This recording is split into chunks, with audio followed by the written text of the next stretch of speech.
basins where emeralds roam free. In the jungle room the vines hang deep, breeze and raindrops as the emerald boa slither. Face to face they draw their guests in close, their calm invites us to come hither. Every corner built for curious mind, a jungle playground, nature design. Build them homes, let instincts flow. Babies born, tiny lives begin to grow.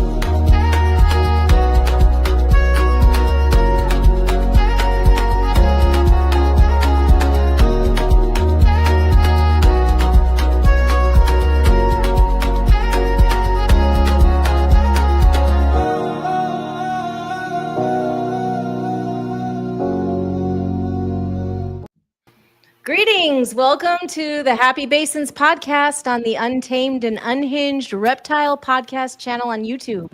I'm Amy Benzie, and we're here tonight for part 2 with Rain from I keep saying unfiltered. Same thing, almost. Yeah, that's why I have it stuck in my head. From Unscripted. Rain, thanks for coming back. Of course. Last time the time flew by so fast, it felt like we just got started and it had been 2 whole hours. We got kicked off. Yeah. By Chris. Reminded me of a busy dinner service. Look up and it's time to go. That's nice when you're at a job and you're that busy and all of a sudden you look at the clock and all the hours went by. Unless it's brunch. The clock doesn't move for brunch, though. I don't know that. But yeah. So what's going on, Amy? I'm sending this link out to people. They're like, oh, I want to watch the show. I know. I didn't send it out. I've been working all the way up to the last minute. But I did notice, I just took a bunch of pictures that my Ningishsara, my basin, is absolutely in ovulation. She has been mating straight through for like 2 weeks, and I finally pried him off her, and she is huge. Well, so this will be the second litter? This will be the third. Oh, the third. Wow. I've already had 2. So also I missed a litter then. All right. We just had a litter of 5. They are, I think I'm going to say about 12 weeks right now. They were born April 12th. So yeah, we're having a big adoption party in 2 weeks. 2 couples are coming to adopt their babies. So I'm going to have to let go of my first babies. But you've got you're doing you've got a whole process then, right? For the snakes leaving, more so than rather just like, hey, can I buy a snake? And you're like, all right, send me the money. No. Put it in the mail. You've got a whole graduation. It's like graduation, right? Exactly. I just put together my dream idea, and there were people who wanted to do it. And we have an amazing couple who's replicated our jungle room. Like, their progression over the last year is just been so much because, they just have taken all of our ideas, our technology. Like, you look at their enclosures, you can't even tell it's not from my house. So it was really incredible. They wanted a baby so bad. And at first we were not sure we wanted to part with any. And then I thought they deserve it, so. No, I mean, you can't keep them all. I mean, you would like to. When you do, see, I've always when I was I'm going to keep everything. And then I did that. And I was like, man, now I got all these animals in here. All these extra animals. I don't want to say extra, but I've got all this space. And I was like, man, I thought I was going to get some other stuff, but I can't because I kept 20 green tree python babies and now I don't have any room for anything else. So I know not to do that anymore, though. Try that with dogs, though. It's worse. You have to keep a litter of puppies. Man, at least the snakes, they can have a room, but you keep in a litter of 7 on top of the parents. That's madness. That's a huge difference in maintenance for sure alone. Yeah. And you might say it would be easier to get attached to puppies, but it's not true. I'm so attached to these little baby snakes. So are you with the are you going to buy any more, or are you done? Like, are you just going to We're definitely not going to buy anymore. You're going but to you know, like adopt? we already said that. And then in March, we were at the Tinley Reptile Expo, and there was the most humongous emerald you ever saw ever. And she's a northern, and she's just obviously old because her head is as big as my hand. She's just incredible. Everybody who looks at her is like, oh my God. And she just looked at us and said, please, I need to go to Happy Basins for retirement. So she's here. So you really can never say never, you know, but our plan is to not buy anymore. Well, I guess since we got some good homegrown, know what I'm saying? We'll see how that works out for you. I mean, I be having homegrown too, but then every once in a while, like my homeboy will be like, yo, I got this. And I'll be like, oh, let me try that. So, you know, so I don't know. So what do you got for me, Amy? What's going on? What are you, because I know you got something. I'm sure you've been thinking of something to ask me since between then and now. Mm-hmm. I did. I thought of a lot of stuff. I don't know how much of it's appropriate, but I thought maybe during the conversation, if any of those things come about, I would casually ask it as though I hadn't been thinking about it all week. Gotcha. But yeah, I had a bunch of stuff to talk about last time that we didn't cover. And mostly, you know, about I'm really interested. We talked a little bit about the exporting stuff, right? But I wanted to talk about that more because a lot of people are very interested in it. And I feel a little bit passionate now. I used to feel extremely passionate in the other direction, but now I feel a little bit passionate about people actually buying and taking care of these wild caught animals because they're going to come in whoever buys them. And one of the biggest problems with the import export is the people who buy the animals. For sure. So people should know about that process and the different sides of it. Like we talked about before, you have the side with the great people who take good care of their business. And then you have the shammers, which is in any business. Well, yeah, especially when you're dealing with animals and plants and things like that. Like I don't know if you ever watch or if anybody out there watches predatory fish on YouTube.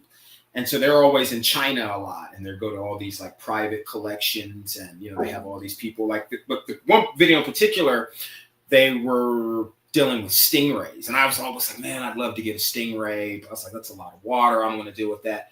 But the more when they were talking about like the breeding process and then having these animals there. And one thing I never heard them talk about with fish that I hear with cats, certain cats, I hear with birds, I hear with reptiles, I hear with amphibians. There was almost no talk of animals coming in from the wild. Any of these fish species, and I'm not saying that they didn't say that there were, but the conversation never got, I mean, I guess they were just, those animals are so far removed. Because it's like they did it right. What they were talking about were breeding programs. That's what they were talking about. They were talking about the genetics of their animals and how they've learned over the years. And I think the reason why, because the fish is like super humbling, because you see these stingrays and you're like, oh my God, I want one. And I know a lot of people, the first thing, not a good amount of people, the first thing is like, oh, I can breed them and I want to make some money. But they're like, that's like a 20-year thing almost to breed stingrays because of the maturity rate. So it's like, it's not something that you're just going to get into and be like, oh, I'm going to breed stingrays this year. Because one, finding the animals is going to be hard. And two, it's going to be extremely expensive. I mean, we're talking about $40,000 to $50,000 per stingray. And then you have to get them from there to here. And then they might not make it. So when you were saying about that, I was thinking about that 2 days ago when I was watching that show. I was like, man, so for them not to be focusing on the wild caught, in my opinion, or I have to assume that, and it sounds like they have been establishing these programs, which has kind of failed to happen with us. And I think that's why the abundance of wild caught animals are still coming in, is because we've killed so many of them in the past. And then a lot of the ones that still come in now, like I see it on all the time. Like they get them in, and then 2 weeks later they're posting it like, oh, I got it from so-and-so and it died, and and don't get me wrong, some places are better than others, and some people do treat their animals that come in off of those shipments better than others. But it's already a long, arduous process for the animal in general, because you are like chilling, right? You're like in a vine or in a tree or in a hole, and you're just chilling, and then something just grabs you and throws you into something. And then when you think about it, fast forwarding here before I go to the middle, and you think about how this animal has been come over here, and then we ooh and awe over it, and it started at the most disrespectful price you could think of. And then it gets here, and then it gets sold for the most disrespectful price that they can think of. When you say disrespectful price, does that mean a low price or a high price? It's both. On one end, it's very, very low. And then on the other end, it's very, very high in most cases. Like even like the Carinatus that I got in today, I mean, I know that I overpaid for that animal, as far as even maybe not on the retail end, but a little bit. But I also have another shipment of these same snakes coming in for a fraction of the price from the same place. So it is about who you know, for sure. But I've said it, and and you've been in, you've been in the field.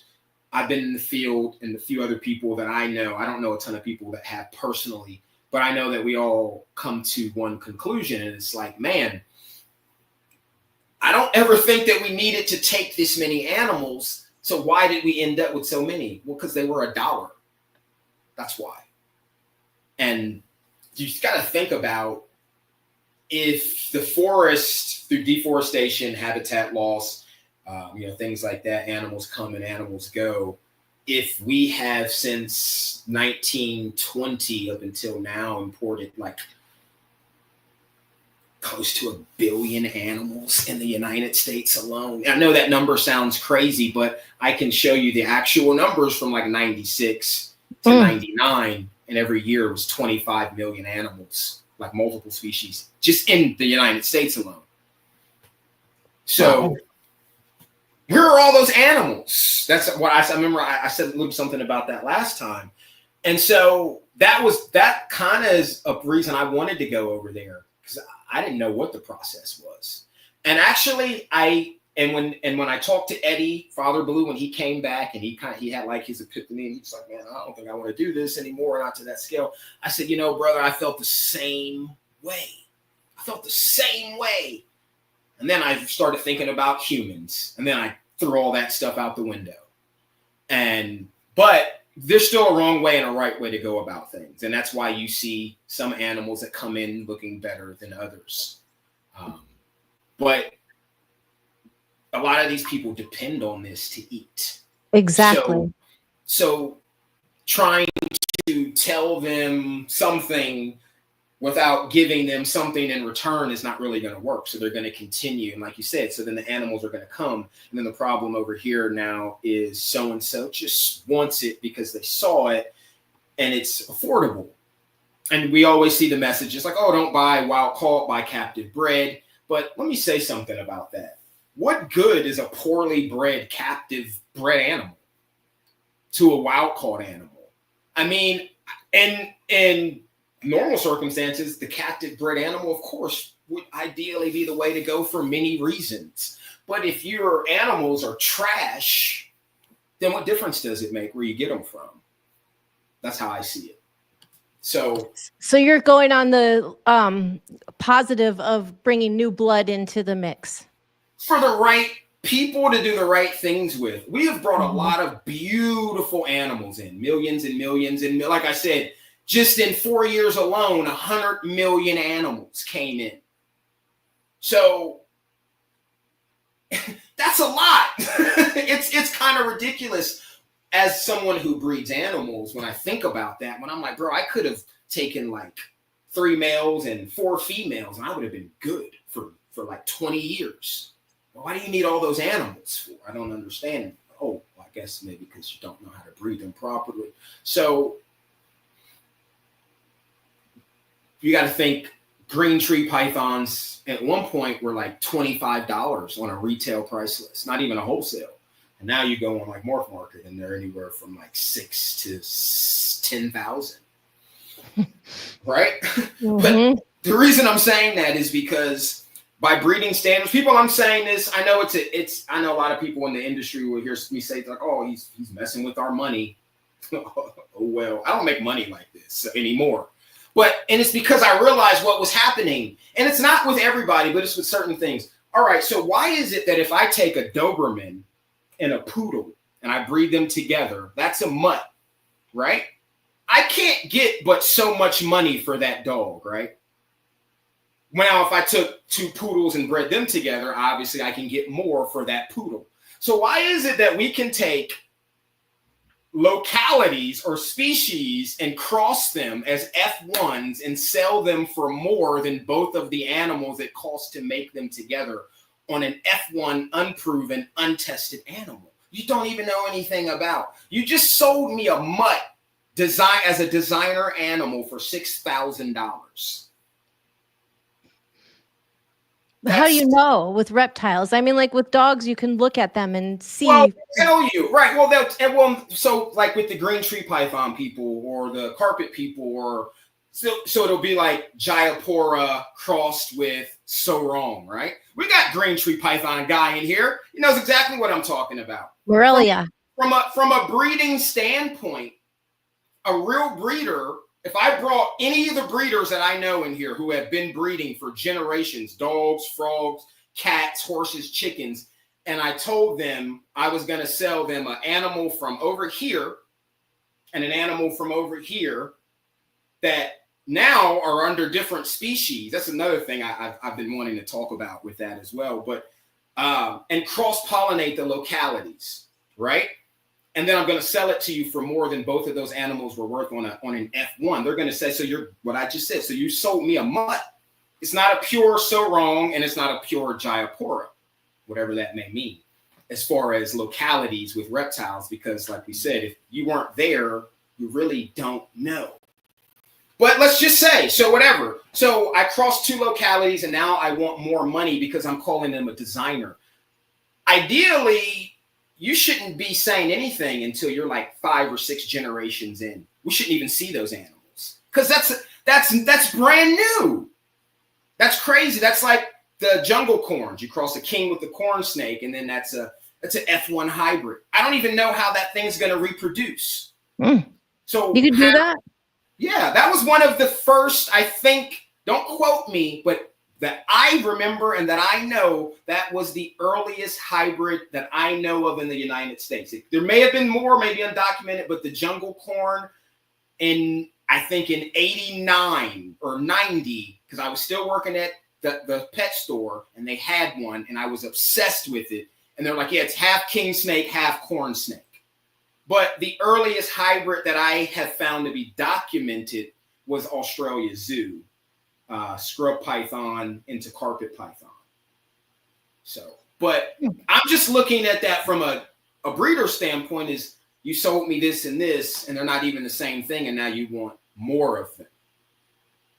You know what I mean? It's like, even, don't get me wrong, now 5 generations in, you probably could ask for $4,000 or $5,000. Mm-hmm. You know, yeah, I've been thinking a lot about your line breeding chart. Can you send me a picture of that? For sure. Because I'm going to be able to do that because I have half siblings from the same father, different mothers. Yeah, you can. Yeah, and that's the thing. Like, there's different ways, different combinations you can do it. As long as you track it, you're good.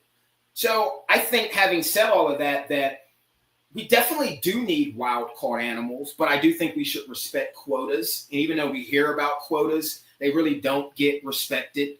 Because, like, I know, like, what was it? I haven't looked at them lately, but I remember, like, green trees was like 220 for the year, but like, what does that mean? Like, that's how many were allowed to leave total. But like 3,000 came over, you know, or like, they're like, oh, none of this species. And I'm like, damn, really? I had 4 of them.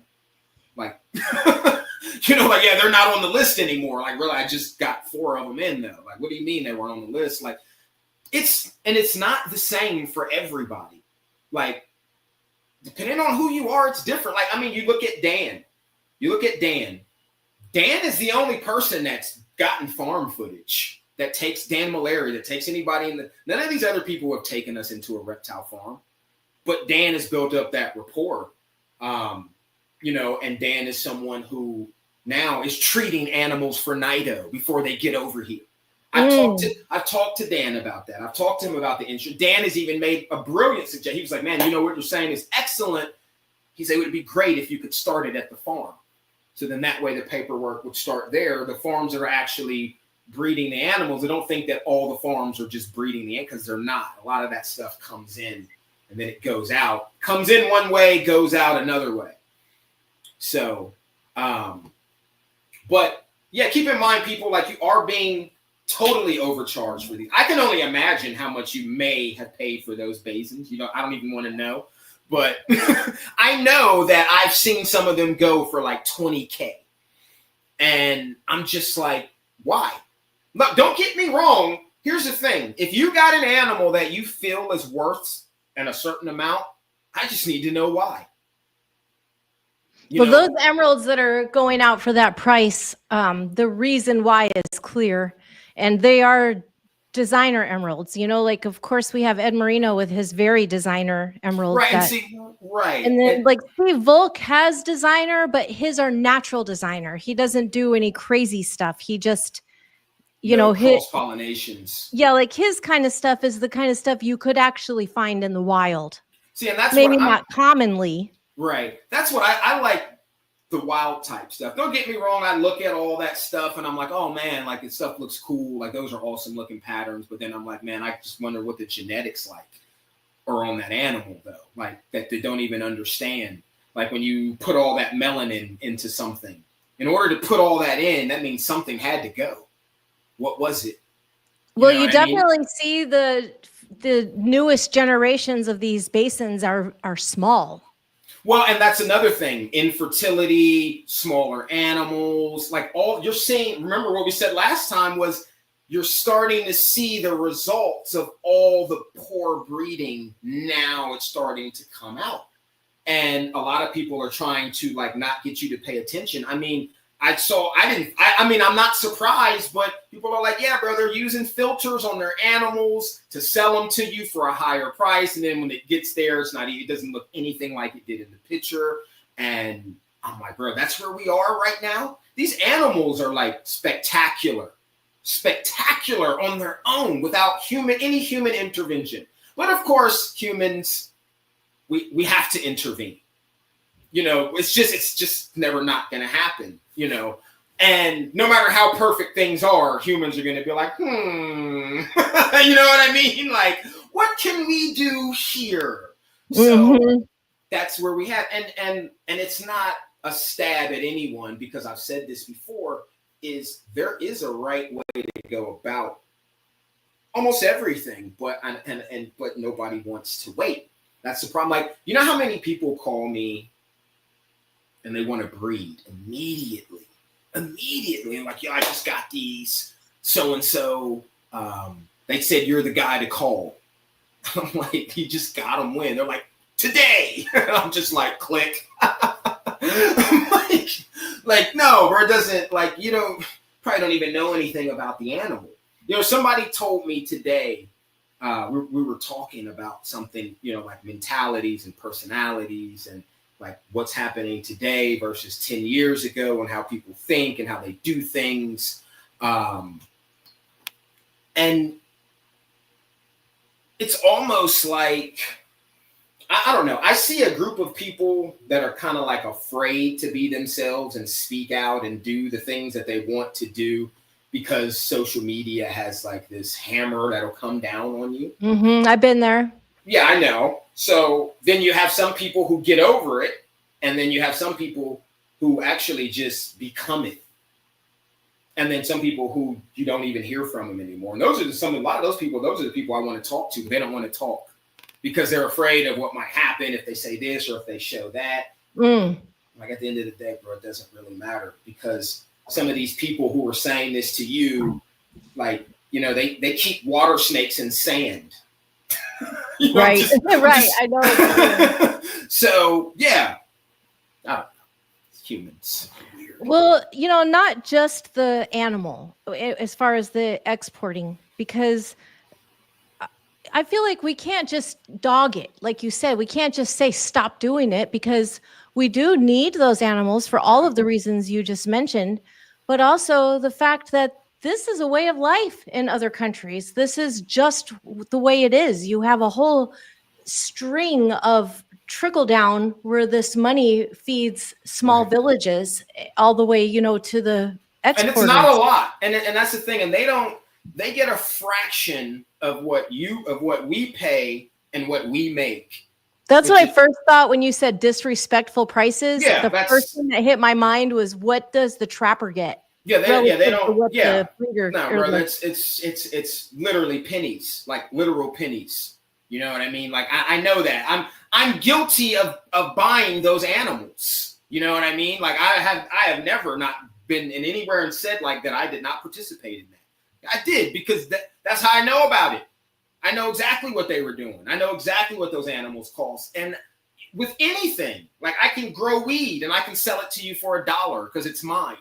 Or I can sell it to you for, you know, $10,000. But that's kind of the way it's being looked at. It's like, well, there are hours, I guess. I don't know if that's what they say in their head. And I'm not even talking about the trappers. I'm talking about, because the trappers have to have a reason to be out there. If nobody's buying the animals, then they're not going to be out there catching them.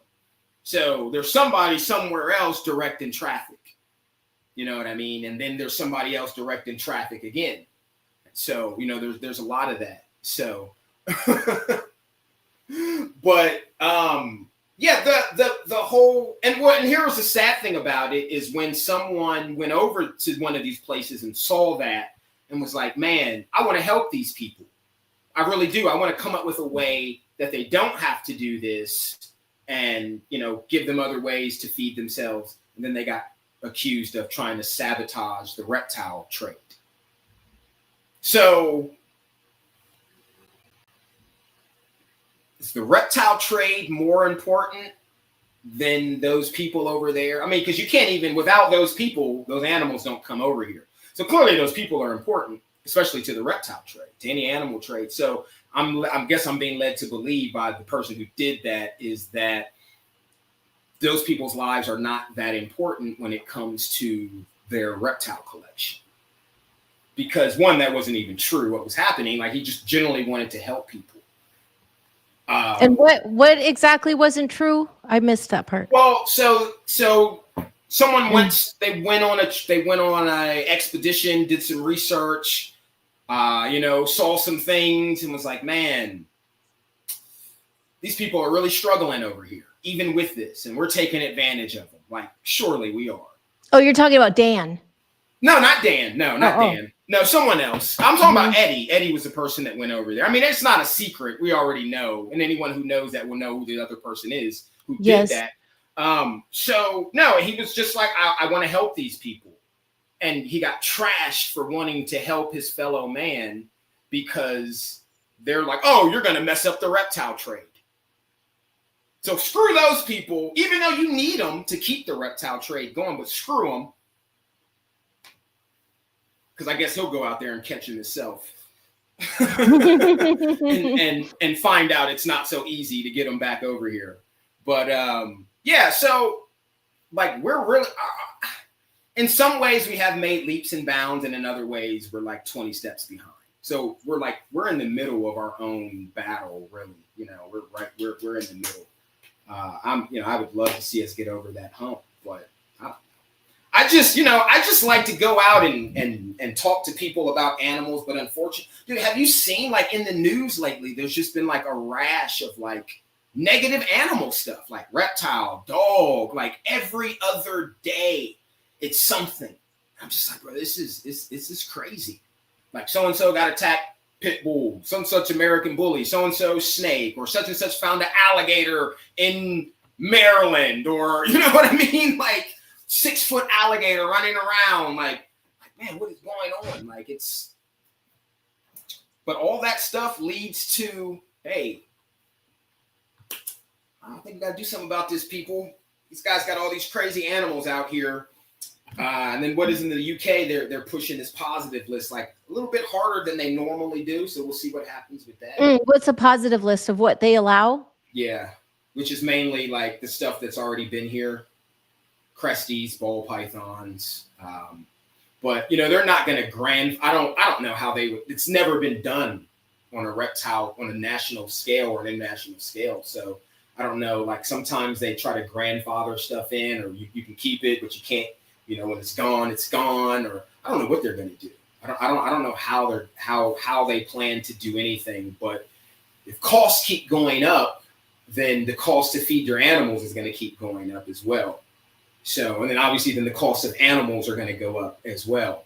Which already has. Well, I was going to say, well, they already are. Because they used to not pay tariffs on animals. Right. So yeah, but they're now already. They do. Yeah, everything is getting taxed. It's all just tax. You go to work, they tax you before you even get your check, right? And then you cash it, right? And if you don't have a bank account, then you get taxed on your check. If you go to like check cash, if you got to go to one of those places, God forbid you have to go there. But if you do, and then you go buy stuff, and then they tax you on the stuff you buy, and then you got to use that to pay property taxes, and then. I always think about people whose paychecks are paid with tax dollars. Like, for example, military. When I was in my early 20s, my husband was military, and we had like literally $200 a month extra for groceries and, you know, kid stuff that we had a little kid. And then all of that money was taxed. And I always thought, well, that's weird if this money is coming from tax money and then it gets taxed again. And so much stuff is double taxed. Right. Well, it's like you're trading paper for paper. Anyway, really. I heard you say fake money last time. Well, yeah. I mean, if you read it, it says, what does it say on there? It says Federal Reserve note. What's a reserve? A reserve is you use a reserve when you run out of something. A note is just, you know, whatever. And there was, you know, federal means it's legal. So it's like a legal BS note. You can't pay debt with debt, people. You can't pay debt with debt. All right. Anyway, we're gonna like leave the matrix again. So, what else you got? What do you got? What do you? I have all kind of crazy stories, but I know you got some other stuff you want to know too. So, well, when you start talking about your education in biology and genetics, right? And you showed us the chart of what it means to line breed. And then you said there are different patterns to that. And you have mostly worked with dogs, or would you say equal with the dogs and the reptiles, or way more reptiles? No, birds, dogs, horses, chickens. I mean, I've bred a lot of stuff, rabbits, ducks. Yeah, I a lot of stuff, plants. Like I didn't have much to do. And some points of my life, and in some other points of my life, I was like strictly dedicated to that, and like doing my, like if I were to go on my other, actually I don't know, it might be in that closet, but I have like stacks of like papers from over like 20 years of like handwritten, typed research, like, you know, everything, every process that I ever did, if it worked, if it, you know, if I can repeat it, like, so in general, what I would do. Because it started on accident, like getting like house geckos and a nose, or happening to get a pair of like tarantulas and then getting them to breed, and then watching the female kill the male and be like, no, you know what I mean? Like, because I didn't really know any better. So, so it started by accident. And then because at first, like, breeding necessarily wasn't a big thing for me. Like I thought I was going to be like dog trainer, like numero 0, you know, because 0 comes before 1. Yes. So, but ultimately, I don't even like dogs that much. So when you said like more dogs, I'm like, not really. Like I've worked on a lot of kennels. I've worked on a lot of programs. I've written a lot of programs for people. Like some of this stuff I've written, I only wrote it in theory, and then the client put it in action, or they didn't put it in action. So yeah, some of the stuff was hypothetical in my head. And it just showed me like, okay, well, show me everything you have and let's have a conversation about each individual animal that you have. But if you don't know your animals, then it's going to be hard for me to help you write a chart, especially if you have, like, people will come to me and they're like, man, I want to make my dogs more this, or I want them to be more aggressive, or I want them to be more tailored to like the hog hunt, or more tailored for protection work. And the first thing I tell them is the environmentals that is the two most important things to breeding. I don't care what it is diet and environment. That is 80% of your program. The animals are the animals are 20% of the program. Believe it or not, diet and environmentals. Because if you're feeding them trash, then you're going to produce trash. And if they're living in the less than proper conditions, then they're probably not even going to produce for you. And if they do, it's not going to be well or often. Or you will find that you will get infertility in situations where the environmentals are not right. So those are the two most important things. So when you buy animals that are being fed commercial diets, just remember that also goes into your animal, and that also affects your animal's health as well. So, but I probably I'm pretty sure I've bred way more reptiles than dogs when I think like actual hands-on. Yeah, there's no comparison there, because I could keep more stuff, in a small amount of space. And dogs that's a lot. Canines is a lot of work. Yeah. Any of that stuff you said, even ducks and birds. I mean, that's all high maintenance. Yeah. Mammals in general are a lot of work.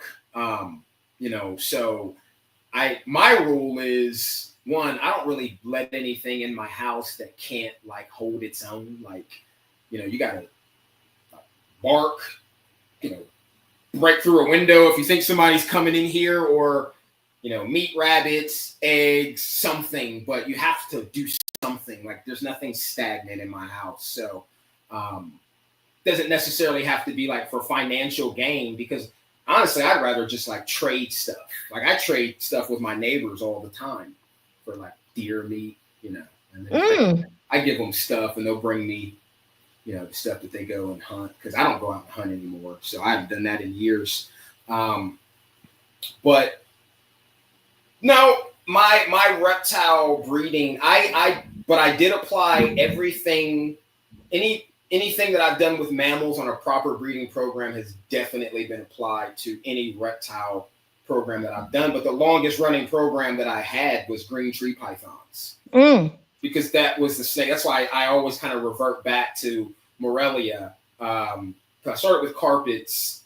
Like I had a green tree python first, and then it died because I didn't know how to take care of it. So I didn't want to mess with them. So then I got into carpets, kind of heavy, but they were like big and bulky, and they were terrestrial, and I really wanted some. After they got to a point, they started to be less arboreal and more terrestrial, but they were bulky, and I wanted a smaller snake that lived in the trees. So I went all or nothing on the green tree pythons again. And I was like scared for the first year, but I had done a lot of research. I talked to a lot of people. Like Rico had spent hours on the phone with him. A few other people back then. It's so funny, like having these conversations, and then I think like how my life has just been tailored to this, and I didn't even know. Like growing up in DC, the National Zoo, and then we're talking about green tree pythons, and then Rico. Well, Trooper Walsh used to run the herpetology. Not say herpetology, but he used to run the Reptile House, which has a herpetology program at the National Zoo in DC. and this is where he did all the green tree python stuff. And then after he left, I interned in the reptile house. So it's like, it's funny, like, and only way I would think about this is having these type of conversations. I was like, man, that's crazy. I didn't think about that. It was kind of like with Dave and Tracy Barker. Before they were VPI, they lived in Maryland.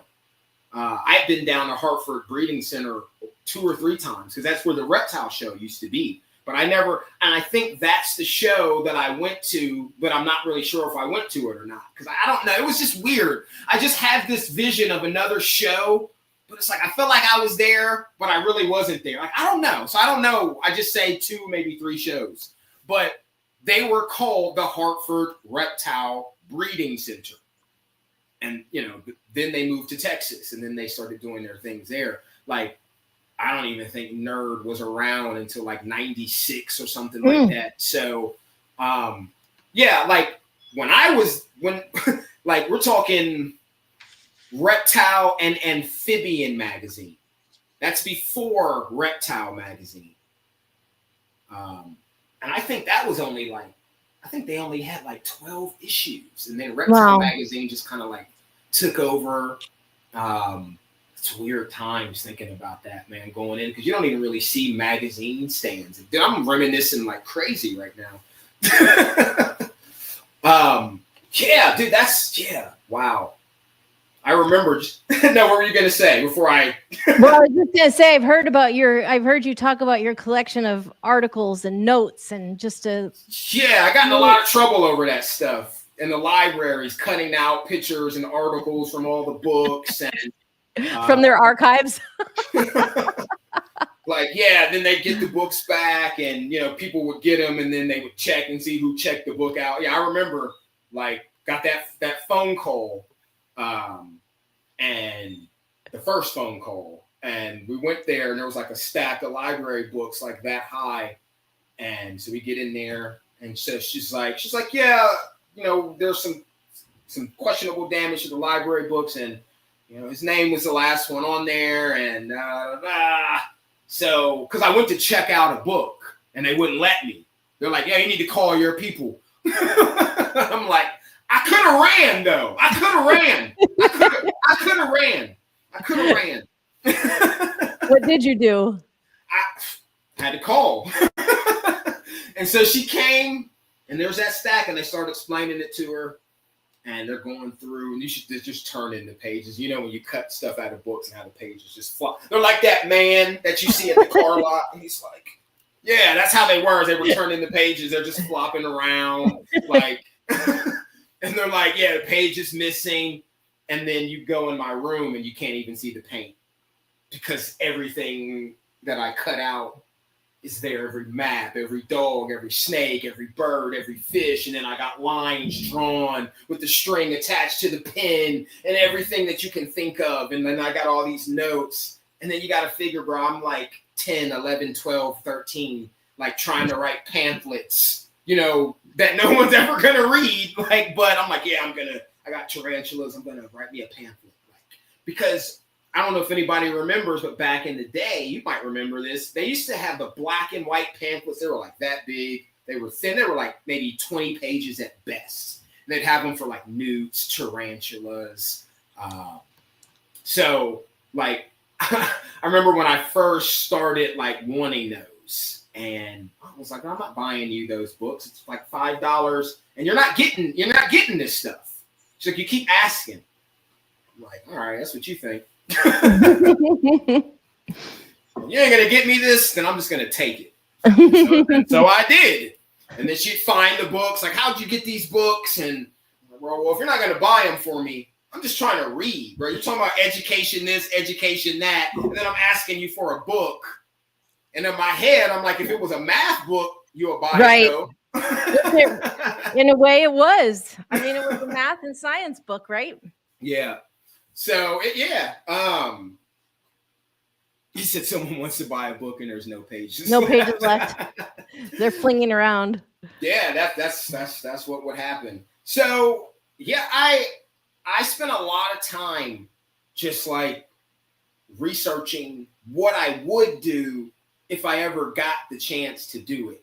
Wow. Right? You know what I mean? Like immediately what I would do. Like, I mean, come on, like I ran away from home twice for like 2 weeks at a time across state lines, bro. You know what I mean? Like I had a plan, you know, and I'm like, I'm gonna execute it. And you know, and eventually I did. And that's where I started learning about the ins and outs of importing and like how dangerous that stuff can be. And you can't really trust anybody. But as far as dangerous, which part? I mean, because I can think of so many different dangerous. Yeah, kidnapped, bitten by dangerous animals, killed, held for ransom. Like, bro, you're gonna hold me for ransom? Don't even nobody know I'm here. I'm not anybody important, bro. You're not gonna. No one's gonna pay for me, bro. I promise you. You might as well just let me go or kill me, cause. But yeah, no, that stuff is real. You know what I mean? Like, you know, that stuff is real. Like that stuff happens. Yeah, I have plans in my mind for when bad things happen to me, what to do, because it is scary. Yeah, and especially in certain places, like, especially South America, Southeast Asia, like Indonesia, South America, like those places have been at like constant like micro wars, you know, throughout their entire history for the most part. Modern day history, we'll say anyway.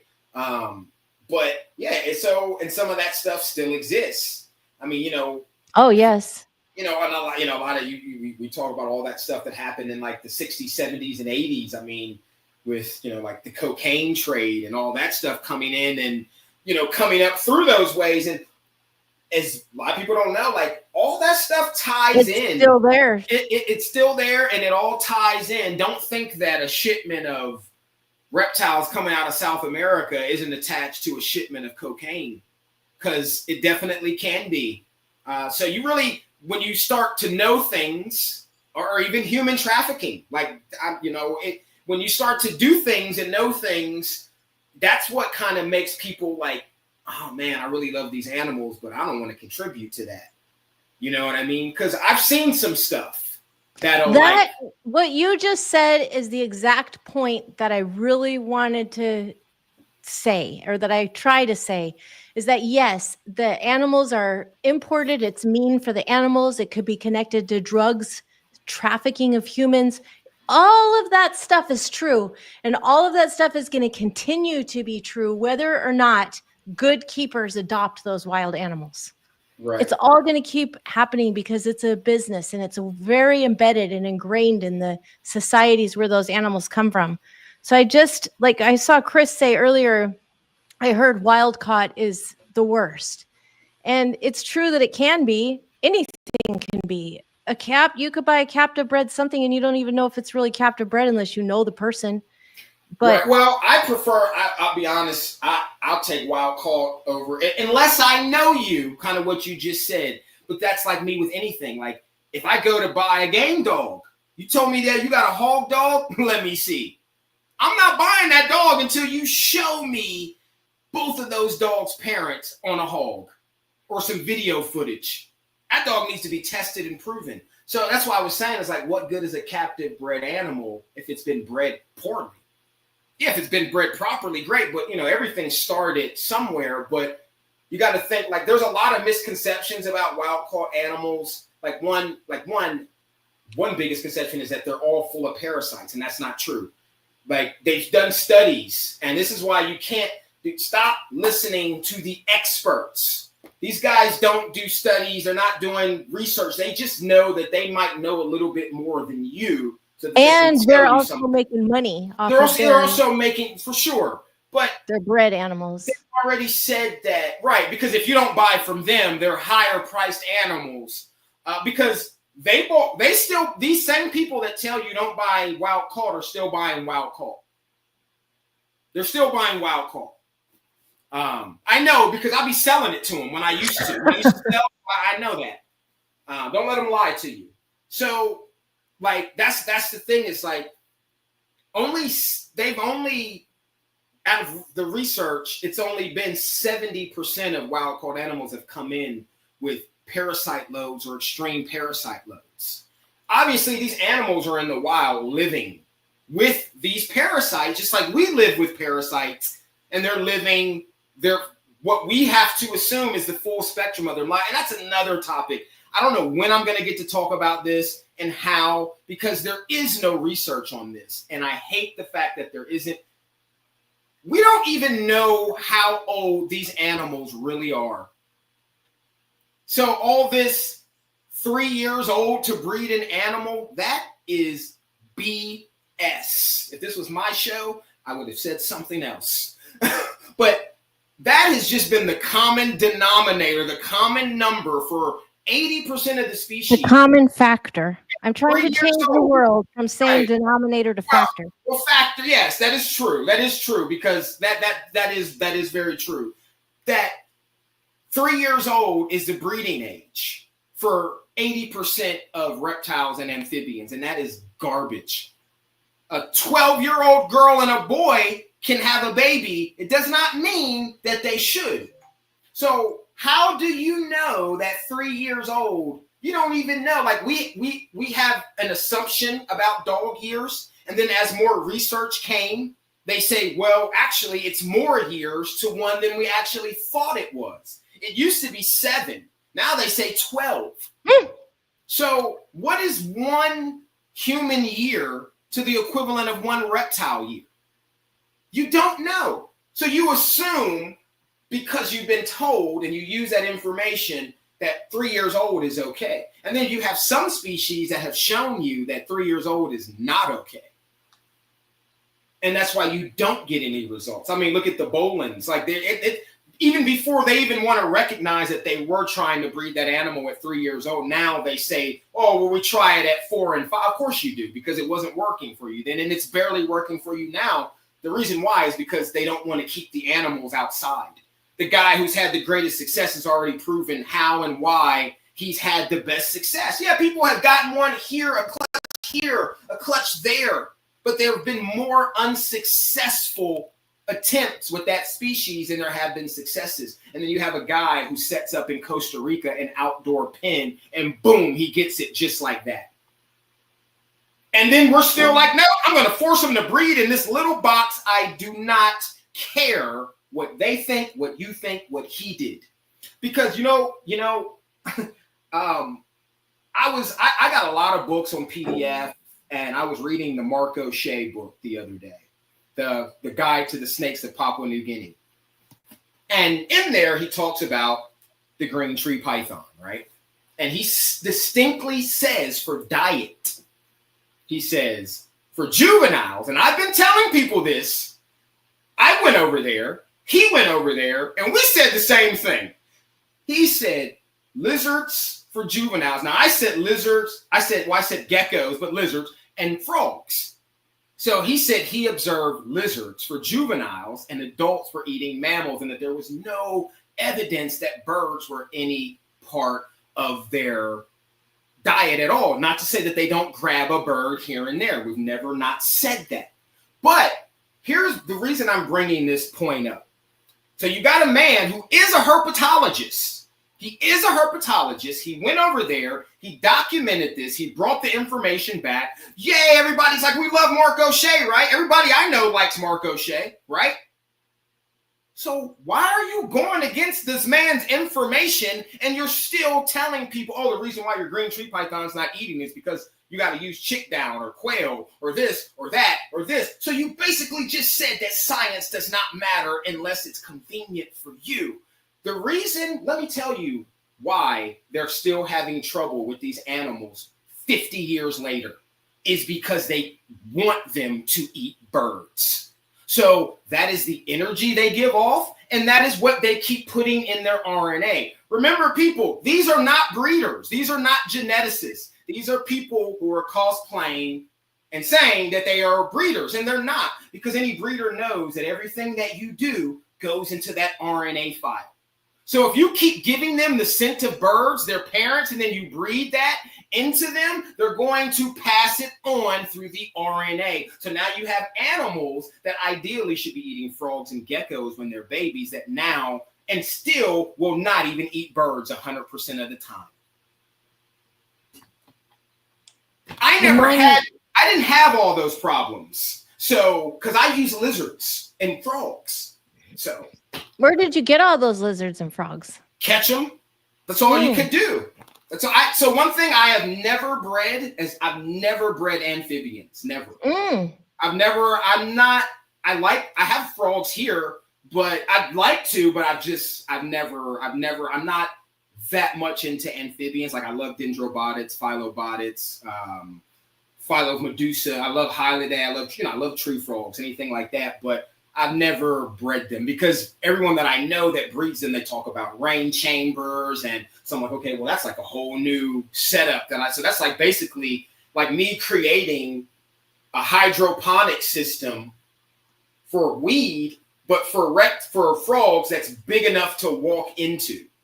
It's basically what I would create is like a rain chamber. So sounds amazing. If I ever got to start over with a fresh new jungle room, it would be that. You said for $24,000. I'm not surprised. What kind of pythons were those? Bolins. I mean, there's 3 or 4 on Morph Market for like 13,000. They've been up there for almost a year. Like what do you spend? And here's another thing. I don't know. Maybe Amy, you can tell me. I don't know if redundant is the word that comes to mind, but I don't know if it's the correct word for this situation. So remember we talked about insurance, right? And how some people were like, oh, they want it. And then some people were like, I don't want any insurance. Okay, so you don't want any insurance. So why does it matter if I put insurance on the shipment when I ship it to you? Is that redundant? Is redundant correct for that or no? No, that's not the right word. Okay. And I don't know if irony would really cover it either, but yeah, because that contradictive. Because that's crazy. I'm like, so you don't want to invest in insurance for everybody for your whole collection, but you want me to put insurance on the shipment? Salamanders. Salamanders. What? After No. you and me talked with all the insurance, it's been something we've asked the question many times. After you and me talked, we looked at our stuff and we did think that reading it, our animals were covered in that, but they're not. They weren't. Well, okay, and they don't. Well, so we would have to find a whole different company. Yeah, and see, that's the thing is, remember when we were talking and I was like, are you sure you got State Farm? Are you sure you got? And you were like, yeah, I'm pretty sure. And I'm like, because my friend works there and they don't. But he's back there now and he has his own like State Farm thing. So I've been talking to him about that again. But so Nationwide does offer it, bro, but it's not for if you're really someone who is a hobbyist. And when I say hobbyist, I mean like you have a few animals. It's perfect for you. But if you've got 20, 30, 40, 50. If you've got 20 or more, the insurance is not going to work for you because they don't give you a group rate. They give you individual discounts. So I think they said it was up to like 20% depending on how many animals. But I'm like, bro, so you're going to have 10,000 policies? Like when I was like, why can't I just talk to who runs this show so I can explain to them, like, yeah, that insurance is cool, but we also need this and this as well. Because you got people that have like, that they feel is worth like millions of dollars invested in their animals. So, but still the crazy thing is that we shouldn't even be talking about that because it should already be a thing. You know what I mean? If anything, we should be like, hey, don't forget to get your insurance with such and such and such. Da, da, da, da, da. They got the best insurance, around. But dogs, you can get insurance on dogs, cats, birds, horses, cows. Written like easily. And then you've only got this one place that offers for reptiles. Well, that would be really interesting because what would it cover? For example, this one was for health.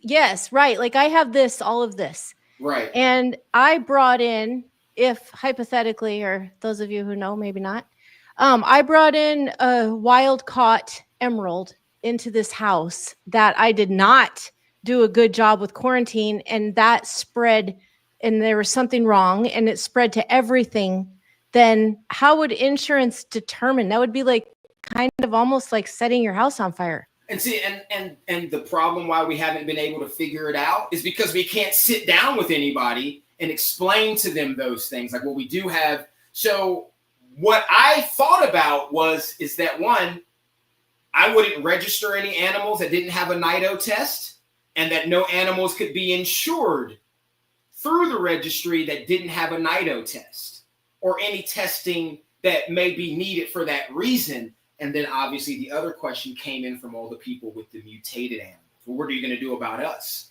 And then I had to give them the hard answer. You don't exist. And they're like, oh, well, we're definitely not going to support you. I'm like, yeah, I knew that from the beginning. I said, but you don't understand what a registry is and an insurance. I can't convince an insurance company to register sick animals. What do you mean they're sick? Okay, let me explain this for the 1 millionth time. They may look healthy to you. You sell them, you breed them, but these are skin disorders. They're not healthy. So you sold me a $20,000 animal that has a skin disorder. It's my fault if I bought it, but that is the fact of the matter. And people just have to accept it. And I say, I'm like, albinism, that's not a good thing. You don't want that. When you see that, that means something is not okay. Why do you want to breed that? It's like the green tree python. The guys have been trying to consistently breed sick and albino green tree python for like 20 years. If you want, here's the secret. You want to breed albinos, people, then just remove copper from whatever you're feeding its diet. So if you're feeding mice or whatever, because copper is a factor when it comes to producing the melanin. It's not the only, but a lack of copper, you can look it up. A lack of copper causes albinism. So if a lack of copper causes albinism, then you have just bred and sold an unhealthy animal openly. How can I tell an insurance company to register that? I can't, because they're going to think that animal could die anytime, or so you mean we just registered 70,000 mutated animals and maybe they could die at any time for whatever reason, and then we got to do all those payouts, like depending on the situation. So we could never even formulate it, because the only conversation that I could have was either with myself or with people who were helping me on the project, or the only insurance agent that I knew. And he would try to break down how policies worked and how a policy would be created to me. For almost 2 years, I did this because I knew it wasn't going to be easy. But and shout out to the people who did help me. And, like I said, Amy, because from the beginning, I talked to you about it a lot, and I had a lot. And even Dylan, that's how I ended up on Animals at Home podcast. Like, if you don't follow Animals at Home, that's one of the best podcasts, reptile, amphibian wise. Like, yes. If it wasn't for Dylan, I wouldn't be doing this, because I can tell you right now, all your favorite reptile podcasts, they wouldn't let me on to talk about getting you guys insurance and a registry. They would not let me on. And I went to Dylan, whole nother country. I had to go to a whole nother country. And this guy, I told him what I was doing. And a year later, he wanted to do it. He said, I'm booked up. I said, that's cool. I'm moving. A year later, we made it happen. And now I'm getting ready to have been on his show. It'll be 4 times this year. You've been on that show. Twice, yes. Yeah, you've been on there twice. He's one of my favorite people. Yeah, a lot of great people. Tom's been on there. Forrest Fanning's been on there. A lot of great people have been on that show. So I was honored to have been on that show. Like, Dylan's like, bro, as long as you got something to talk about, I got you. So, I have to appreciate and shout out Dylan, because I wouldn't be doing any of this stuff if it wasn't for Dylan giving me the opportunity to come and talk. And that was like, I didn't even have social media then. And that podcast still got almost 6,000 views. But it caused a lot of controversy and it stirred up a lot of stuff. But then a lot of people were like, they wanted to know who I was. And now, which is. Well, how do you deal with insurance? Say with dog breeding? How would you transfer that over? My curiosity, because I'm thinking about like with emeralds, how if I do have all of these animals registered and then I bring one unregistered sick animal into the house that say spreads something to all my animals, and now I have a big insurance claim. So how would that work like with dogs? I mean, how does the insurance determine that they're in the right conditions to stay healthy? Well, so obviously it was going to depend on, like when I had my dogs here, so I had 3 types of insurance. Yeah, they were on my homeowner's insurance. They had their own health insurance. And then I had liability insurance because of the breed that I have. And then I had one particular dog here who, so I had to have liability insurance. He was hot. And so how it works, it really depends on the cause of death. If you're looking to get something back, which would have to be determined through a veterinary report to go to your homeowner's insurance. Now, unless your house just caught on fire or a tree fell on it, then obviously they don't need to determine. Right. I'm talking about breeder error or, the insurance holder error. In most cases, it can be pretty obvious if somebody is negligent. Neglect. Yeah, It's not hard to see it's the reason why reptile abuse goes on for so much longer.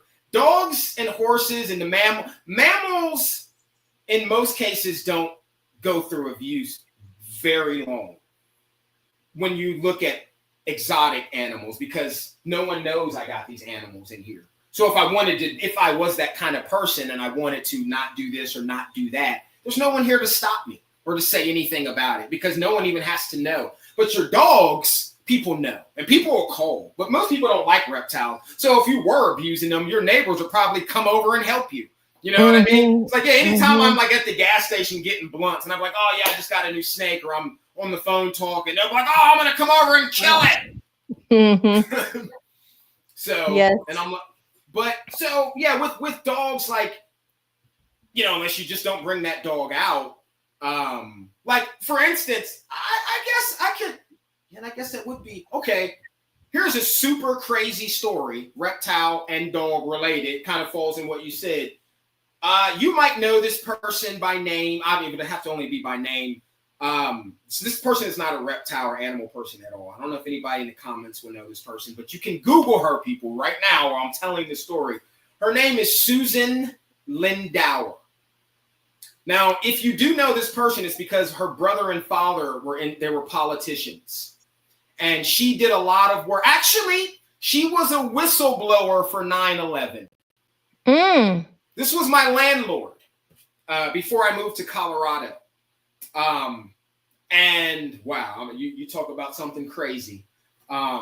So at that time, I had an American bully that I had basically rescued from a bad situation. We got the dog, like my neighbors saw the dog and they're like, is the dog pregnant? Because she looks like I'm like, nah, bro, I think they were just breeding. They were just breeding her like crazy. And so I had this dog, beautiful dog, dumber than a box of rocks, though, unfortunately. Like, it was bad. Like, I think, and I shouldn't blame her, but I mean, that breed isn't the most. Anyway, enough about that. So I think the dog pretty much just like lived in a kennel. Because like I had to like force this dog to go to the bathroom. Now, mind you, I had snakes and stuff in this place. So I think did I tell you this where she stole my dog? I didn't tell you this story? I think I might have told this to Meg. But where you were talking about the insurance made me think of a dog in an abusive situation. And she had this little like terrier. And you could like, this dog had never been to a groomer. I don't know if it had ever had a bath. And she said that this dog was rescued from Iraq, from a group of Iraqi soldiers that they were abusing this dog. They were doing things to this dog, and she rescued this dog. Now, if that was true, I don't know, because this lady was nuts. Mm-hmm. Now, mind you, people, I didn't say she was a liar. I just said she was nuts. But she had this dog down there and she would go out. Like I'd be on my porch like 2 a.m, like where my room was, the door in the bedroom. Because so the top part of her house was an apartment, and the basement was an apartment, and I rented the top. And she lived in the middle, and I didn't know that her house had been legally condemned. So she wasn't even supposed to be there, let alone renting it to people. So I'm sitting out on my porch one night smoking a fat J. So I remember where I was chilling, and the porch you can see like everything. And then there's the gate and the yard, and we're in a cul-de-sac, and you can see the little farmer's market over there. And I'm sitting there and I'm smoking, and I hear the door open, like downstairs. And this was the first night I had ever witnessed this. But I used to hear her yelling in the vents, but I never knew, like, it was crazy. So I'm sitting there and I'm smoking, and she walks out, bro. She's in her nightgown, bro. She's like, my grandmother used to have one of these things, and she'd walk around. And I'm like, so she's like outside, and she goes and she opens the fence up, and then she just dips out. She's just gone, bro. Like, I'm like, I'm looking at the weed, like, yeah, what am I smoking here? Yeah, bro, she just walks out. Dude, it's like 2:27 a.m., right? It's like 2:27 a.m. And Jordan, sorry, hold on really quickly. One of my trolls might be in here. I just want to say hi to her. Because he ain't hit me up, Cash App for nothing. I know he might want some McDonald's or something like that. But anyway, back to the story. So I'm like, what? And she just goes downhill. Like, I can't even see her, but I know this is like a steep hill down there, bro. She's gone. So I'm like, so I sit there and I'm smoking. This is a big blunt too. So he said, you must be sure. So I'm like, then she comes back around, but I can't see her because of where I'm sitting and there's a tree. So she basically did a lap around the block, and she comes back and I hear the fence, and she's got a cat with her, right? And she goes back in the house, closes the door. And I'm like, mind you, the day I bought that dog home, the guy brought it to me. So the day he came, she came out the house and was like, if you ever have to get rid of the dog, I'll take him. Like, damn. Like, I haven't even had the dog 5 minutes. I ain't even paid the guy yet. And you're trying to I don't know. I think she might have went and researched the breed and saw that they were worth a lot of money. This was like a $3,500 dog. I didn't pay that. I would have never have paid that for an American bully. But the dog was beautiful. I mean, beautiful. The dog couldn't walk a quarter mile. But yeah, I remember I tried to walk this dog to the metro station one time, and I had to pick her up. We had to turn around. I was embarrassed. But yeah, so she comes back with this cat. What? So I'm like, all right, 2-3 nights go by, right? I'm back out smoking. I hear the door open again. And here she goes again. Back out. Down the front. I'm like, man, what is she going around collecting cats and bringing them back? Sure enough, about 30 minutes later, she come back with a cat. Go back in the house. And I'm like, bro, this is crazy. So about 3 days after that, she tries to steal my dog. Right? This is fast forward. So she tries to steal my dog, and I catch her red-handed, trying to bring the dog in the house. And I flipped my wig. Right? And I'm like, first of all, where were you gonna hide the dog? You know what I mean? We live in the same place. So you were gonna steal my dog, and then you were gonna try to hide it from me? I let the dog to go use the bathroom, and she tried to snatch the dog. She was quick with it. She was quick with it. But I came out and I caught her, and then that's when all the neighbors started telling me, yeah, everybody's got a Susan story. So my homegirl looked her up, and they're like, bro, they accused her of selling American secrets to the Iraqi government for money.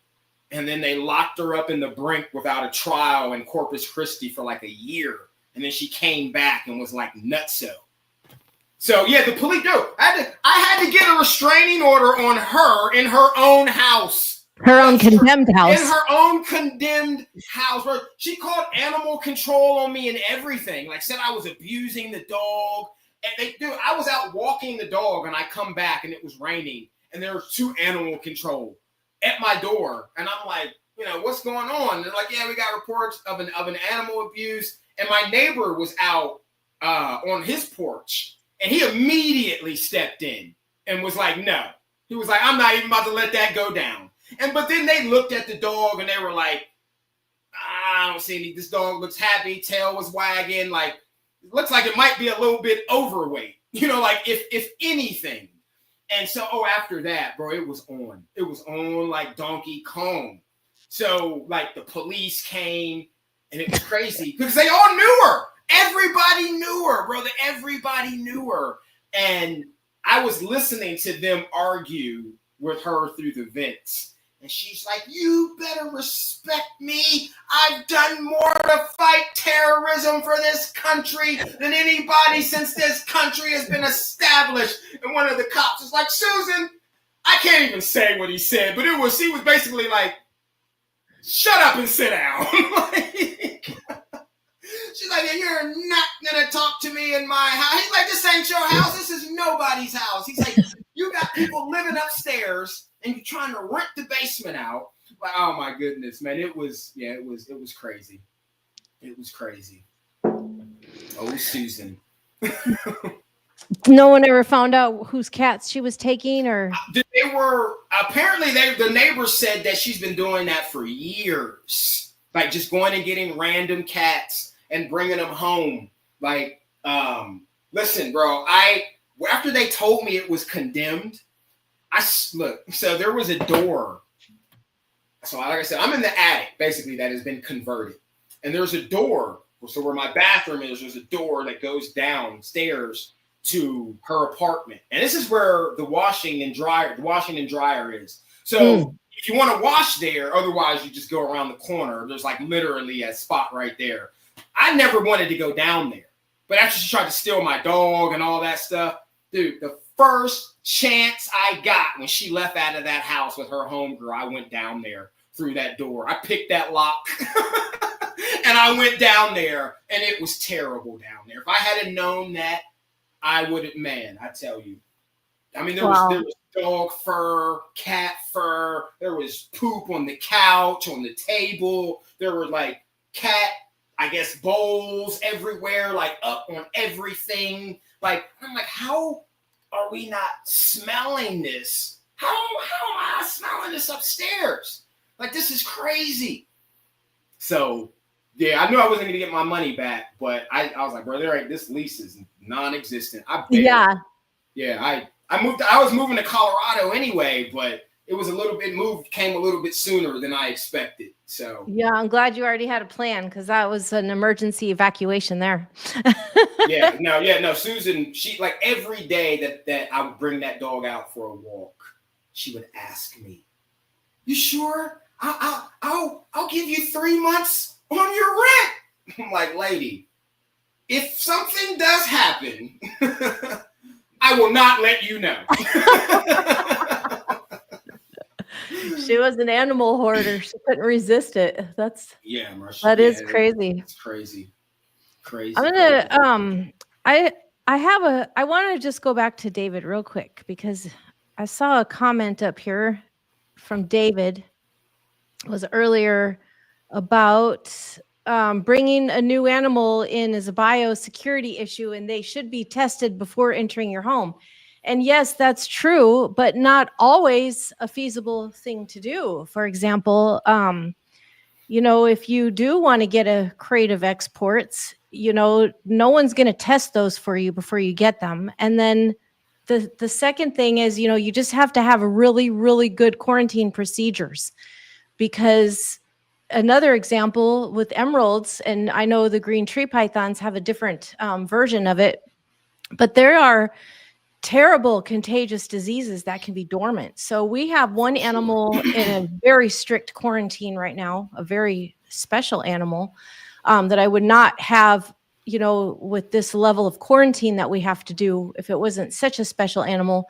But the animal we just sent away for her 4th test. We do it every time she poops. We send in a fecal sample to Texas to be tested because of the things that can be dormant. And I don't see that animal will ever be allowed out of quarantine. So yeah, it's got to start with because the farms at this point, they're not gonna, because that's more for them. And of course they're going to make you pay for it. So it's really, you really got to know who you're dealing with. And most people, you can ask for it. And I am starting to see some people say NIDO tested animal. And that's what you're looking for. Or do what I do. All right, you want 18? I'll give you 14 without a NIDO test. Do what I do. Like, I'll answer that in a minute about the Blue Tree monitor. But yeah, that's really the way to go. You would think that the problem is you have some people who are like, NIDO's not real. And then you have people who are like, it is, but then within that group, they still don't test for it. And then you have a small percentage that does. It's kind of like spraying your yard. If your neighbors don't do it, then you're really wasting your time. Yeah, you might get 2 or 3 nights without some bugs, but that 4th, 5th, and 6th night, they're all going to be right back there again. So yeah, 10 people are testing over here, but 90 over here aren't. So that's the thing, is like with Dan. Like Dan takes his stuff, when he gets it, then he'll take it, and then he does the testing, he pays for it, and he applies it in the price. And I feel like if you're charging me $6,000 for a green tree python, that thing better have a NIDO test, and I better not be paying for shipping either, because that's crazy. Can NIDO be dormant like crypto can? We don't even know enough about it. Because they're so in denial about it. No one wants to really do any research. Or people that have the animals, or they'll get them tested and then they'll just trash them, or they'll sell them to someone and don't say anything instead of sending the animals off for research. Like, look, bro, you it's basically what I have been saying. We have been doing this for way too long to be dealing with the BS at this point. So that's why I said, so when we say how far we've come, in some aspects, but where it counts, man, we ain't even close. We're not close. We're not close. And if we'll get there, I don't think so, because I don't even think we have enough time left with the open pet trade. So this night, this is the thing.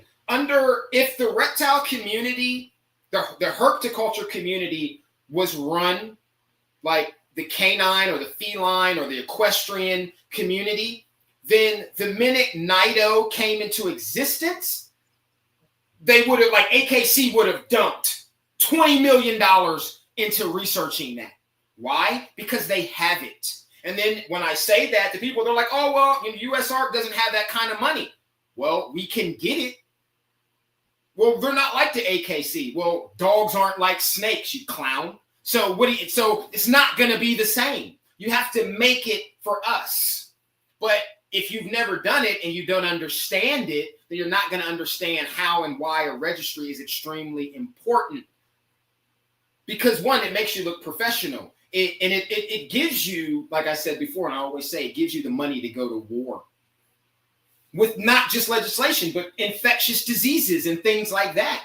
Because if you better believe, if a bunch of people started importing a new dog breed in, and then that dog had some kind of disease or something virus started coming with that dog because of where it was coming from, and this is just hypothetical, you better believe that AKC, FCI, every single dog registry would put an alert out, and that would fly through the canine community within 24 hours. We would all know about that. We would all know about it. And whatever, and then from there, then people that's when all the BS starts. Oh, I heard it was it. I heard it was that. And, that's when all the stories start coming in. But the point is, information travels. It travels, and you need to be the right information. But if you don't have a network or a line for your information to travel on, then it's never going to get anywhere. And yeah, we literally could be, like I've said, and I will continue to say, bringing in $100 million a year, and $10-15 million of that could be going into NIDO research and other researches and things like that, because there's stuff comes from captivity. They don't even know where NIDO really comes from. They speculated. Oh, it came from an animal in captivity. Oh, it came from an animal in the wild. Oh, it came from the ball python. Well, you know why you don't know? If you knew, you wouldn't be saying, oh, I think it came from here. Or you would just say, no, it happened in 1952. It was a ball python that was brought in, and and we know. But no one cared about that, because the only people that were doing research were herpetologists. The horticulture people weren't doing research because the horticulture people were dependent on the herpetologist research in the books at that time. We didn't have social media. Now people think they are the herpetologists. That's the problem. And the herpetologists don't like people in horticulture. And so now, there's definitely a little bit of meshing, but it's not what you think. And so, because those two communities need each other. They need each other. They feed off. I actually have that here on my list. I underlined it earlier in the conversation, is to tell us the difference. Like some of us, for me, for example, herpetology and herpiculture, I don't know the difference. And you talk about the divide between them. And what are some things that you think could bridge those differences? And first of all, define both of them, tell us the differences, and then see if you can give us some bridges you think could help. Well, I think most people should know, or they do know, herpetology, the study of reptiles and amphibians. And then horticulture is like, it's the hobby version of that, in a sense. Not even in a sense, that's what it is. It is the non-scientific version of herpetology, because you are not an active researcher. I didn't say that you couldn't go out and do research. You can even, if you have iNaturalist, you can even post your research online and possibly get credit for it. But as far as being an active herpetologist, an active biologist, and getting the perks that a herpetologist would get on travels and be able to get certain animals when no one else could, that's not going to happen for you. But then in some cases, it's easier for people in horticulture to get stuff than it is for people in herpetology. Because if a herpetologist gets a hold of an animal, that animal and his research could change a whole lot of stuff for horticulture and the financial situation of that country. So some countries are not always about giving leeway to herpetologists before a trapper or someone like that, because they may be a country that needs money and they thrive off of that. So obviously one is scientific and the other one is not scientific. Horticulture is based off of herpetology. It can't exist without it. It's like you can't turn the light on unless you can turn it off. You need like I always say, thanks to the old school guys who hate what I'm doing here, but they are the ones who set me up to even be able to expand on their initial ideas of humidity and temperature and, husbandry. Right. Well, how many herpetologists do you know that haven't been on a major network? Because see, to me, that doesn't count, because everybody knows those people. But but they know Kevin, they know Nick, they know Brian, they know Tom, they know me, they know you. But if I start talking about herpetologists, don't forget about Brian. They start talking about herpetologists from 14th century and up, they're going to be like, who? I'm going to be like, so you didn't even know that one of the first curators was a female, was a woman in the Eastern Shore. She started and curated one of the first reptile exhibits, living reptile exhibits in the United States, because they don't know herpetology. That's herpetology. That stuff has been being documented since 1416. Wow. I can sit down with the herpticulturalists and then we can't have that conversation. But they can talk to me about what Trooper Walsh was doing in 1979 because, well, one, his research was documented. But when I talked about a crossover, Trooper was dealing with people who were in herpticulture.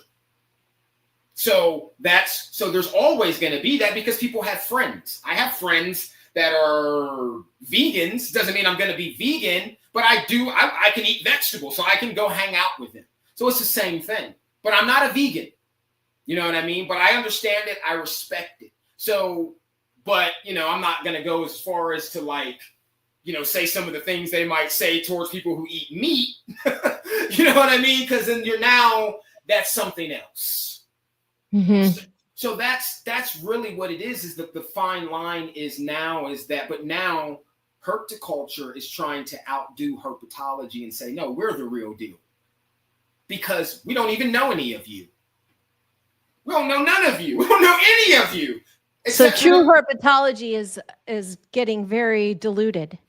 I mean, I don't even hear very many people saying they want to be a herpetologist. Most people are saying they wanted to get into veterinary medicine, and things like that. Or, I cannot remember. Actually, I don't know anybody. I've never met anybody in my life who wanted to be a herpetologist except for me that I can tell you who said, I want to be a herpetologist. I've never met anyone in my life who wasn't already a herpetologist that said, when I grow up or I'm studying to be a herpetologist. I've met biologists, zoologists, marine biologists, biochemical, I don't even know all the terms, but I have never run into someone. But why? When I can just buy it right here. Mm-hmm. And now I can get a podcast. Oh, Thundercat. You know what I mean? Like, that's what it is now. So we talked about that on Reptiles and Research. My short-term memory. Liam said cosplaying. He said they're cosplaying as scientists. And that's right. That's and I agree with that. That is what's happening. And Dylan just texted me 20 minutes ago. I saw that. So he was watching. So yeah, that I don't know, man. But I just talk. What do I know? You know a lot of stuff. What do I know? The next thing I'm going to ask you, but we're going to take a quick break before we do that, and Chris is going to play us our amazing sponsor video. But when I get back, there's something I very recently learned about. I kept hearing people say it. I didn't know what it meant. Now I kind of know what it means. And we kind of talked about it earlier. I was wondering when I said how some dogs, dogs show the breed. Like you could tell if something's got this or that in it usually. When I said it was hot. Yes. but with snakes, they have the het genes, which then they sell things for so much money that has a het gene, which you can't even see. So that's what I'm going to ask you about when we get back from our sponsor video. So Chris, whenever you're ready to take it away, we're ready to listen. Lights come on, pulse in the air, we unite. Cold-blooded, got 5 feet in the night. Cold-blooded, caffeine, fueling the fight. Reptile crew, got our backs tight. Thank you, fam, for keeping us all. CMB reptiles rolling with soul. Hold no salt, lifting our goal. Together we burn like burning coal. Elevate, more fries in the show. Irresistible pythons letting it flow. Battery crew, yeah, but watch them go. Indigo, reptile coast, set the glow. Shadow feeders with shadow fears. Under the rock with cold-blooded hitters. Ship your reptiles, make life better. South Bay reptiles, through every weather. Blue Pong, Shaman, Blue Tongue Republic. Arc Adventures, riding Republic. No fakes, no breaks, we're here to publish. Taking it higher, dreams embellished. Sponsors love through beats we rise. Showing thanks met under the skies. Unite the world, reptile ties. Cold blood, warm hearts, no disguise. I love jamming out to our sponsor video. Chris, did you say that Kat wrote the beats for that? I know I read in the group message in our family chat. Thanks, Kat, for always referring to our network family as family. I just feel so warm when you say that. But I saw that Chris wrote that cat's been writing beats. So I wondered if that was one of them. So when we talk about the het genes, that's like a gene that you say the animal has that you can't see. Is that right? Right. Yeah, it's not visual. So yeah, so I guess I don't work with morph animals, so I know they have some type of calculator. So it's obviously like a ratio thing to determine the percentage. I think it's BS, but that's just me. I've never done it, so maybe it's not. Maybe I should try it and see if it's really, the percentages are actually right. I don't know.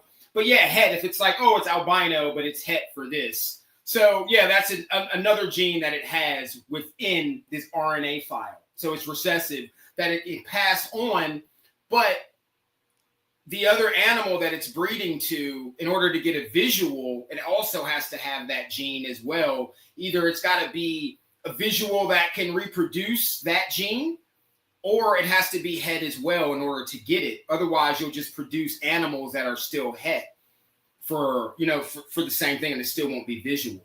So if somebody's charging $20,000 for an animal because they have this het gene, you just have to really, really trust the person who it's coming from. Well, but if that gene never ever shows up, you still have no proof if it ever existed in the animal, sure. right? For sure. I think that they are testing like through sheds, which pisses me off, because if you can test for mutations, then there's a lot of other stuff that you should be testing for, like NITO, for one, other health tests. So you're so worried about the money, but that's the money end of it. So we got to test for that in no time for mutations, but we didn't, we can't get anybody on board, the whole community on board to NITO test. But yeah, so yeah, you have to take their word for it. And generally, at least it used to be, because I don't really follow, like I said, I don't follow the morphs, but I remember when all that first started, and the morphed animals that were non-visual hets were always cheaper than the visual animals, whether they were or were not het. I don't know if that's still how they do it now, because like I said, I don't follow that stuff. The only mutated animals I've ever owned have been monocled cobras, and that's only because you can't get wild types. Even the so-called normals that really, when you pay attention to them, they've got little weird stuff. They're always het for something. They've always got some type of recessive gene. But physically, there have been some indicators on some animals that have proven to be, like, hey, we saw an animal and it got that, and then this happened. And then they through inbreeding, not through line breeding, but through inbreeding, they proved it out. But when you inbreed, you amplify and suffocate at the same time. So that's why they might get that crazy looking animal and then 7 of them die. Or it dies 20 minutes out of the egg. Or the brain is out here and it looks like Krang from Ninja Turtles. So that's why. Because they didn't want to take that time to say, okay, well, all right, well, I'm going to have to get like 5 or 6 more animals.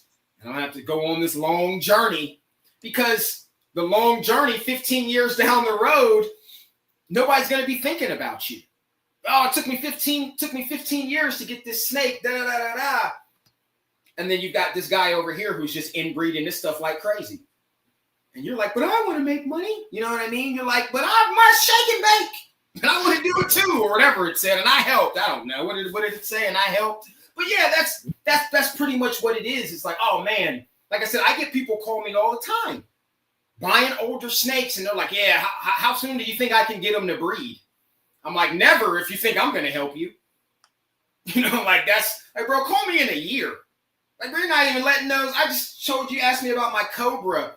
It took me 3 years to get this snake where he is. You think I couldn't have bred him the first year I got him here? Now, if you've got a snake that's been in captivity for 10, 15 years, yeah, that's something different. But that's like giving somebody something on autopilot. It's like my homie David, Old Wood Staffs. Like, he took all my spear points, all my Ebonawis, but now he's got all these babies. But I had already started the program before. And that's why I gave it to him, because I knew that he would do right by the animals, because he's a dog breeder.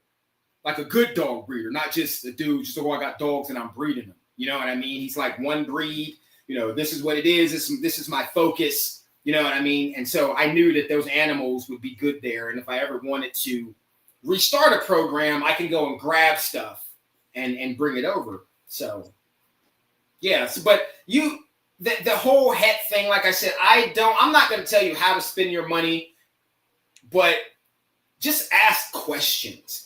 Even if you think, listen, if you call someone that you are prepared to spend money with and you ask them a question and they get mad at you, don't spend money with them. Why would you want to spend I assume if you're calling me or if you're looking at this animal, you must know. Like, no, bro, I did some research, but here's the thing. I can research Amazon Basins for 5 years, all I want. And then I can call Amy and they say, oh, well, Amy's one of the best and she doesn't breed a lot and it's small quantity, quality over quantity. It's just what you're looking for. And I'm like, okay, well, I want to talk to Amy because that's what you said. So I call you and we start talking. And the moment I start feeling uncomfortable or I start feeling like I'm getting on your nerves and I'm about to pay you, I'm going to say like, hey, you know what? I think it's time for me to get off this phone. If you got a $20,000 snake, then you need to make me get on a $20,000 level to comfort. Because if you can show me that animal was worth it, then I will pay it up until my limit. Mm-hmm. Yes.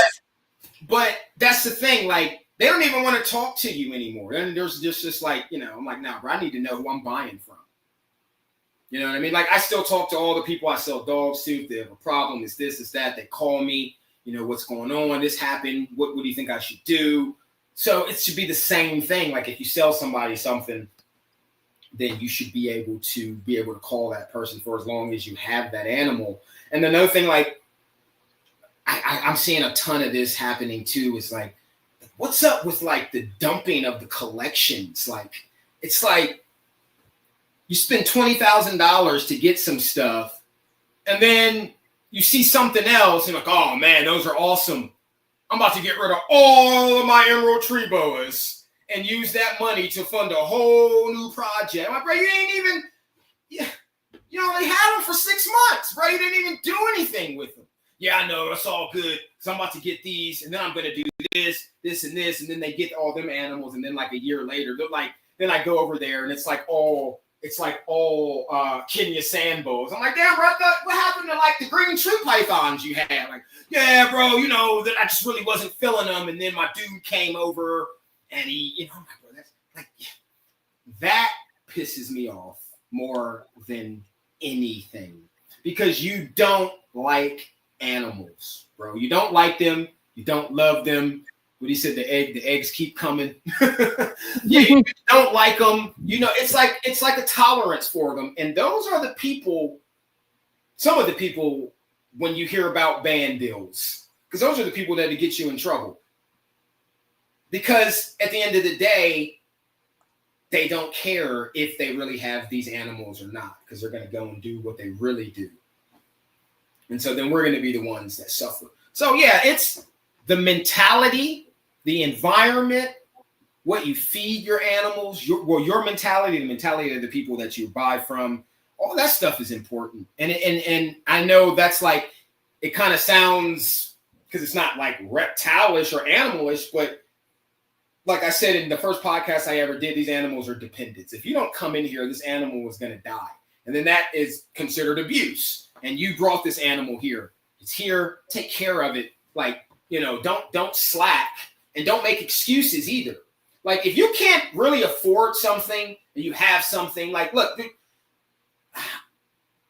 don't go beyond your means. I see a lot of people doing that. Like, or doing stuff just to get on a podcast. Like, bro, you bought snakes just so you could get an interview on that show? That show is trash, bro. Why you do that? I gotta stop, bro. I got a whole nother podcast at 9:15, so I gotta save some of these jokes. But you know, I'm fully loaded, so I take shots whenever.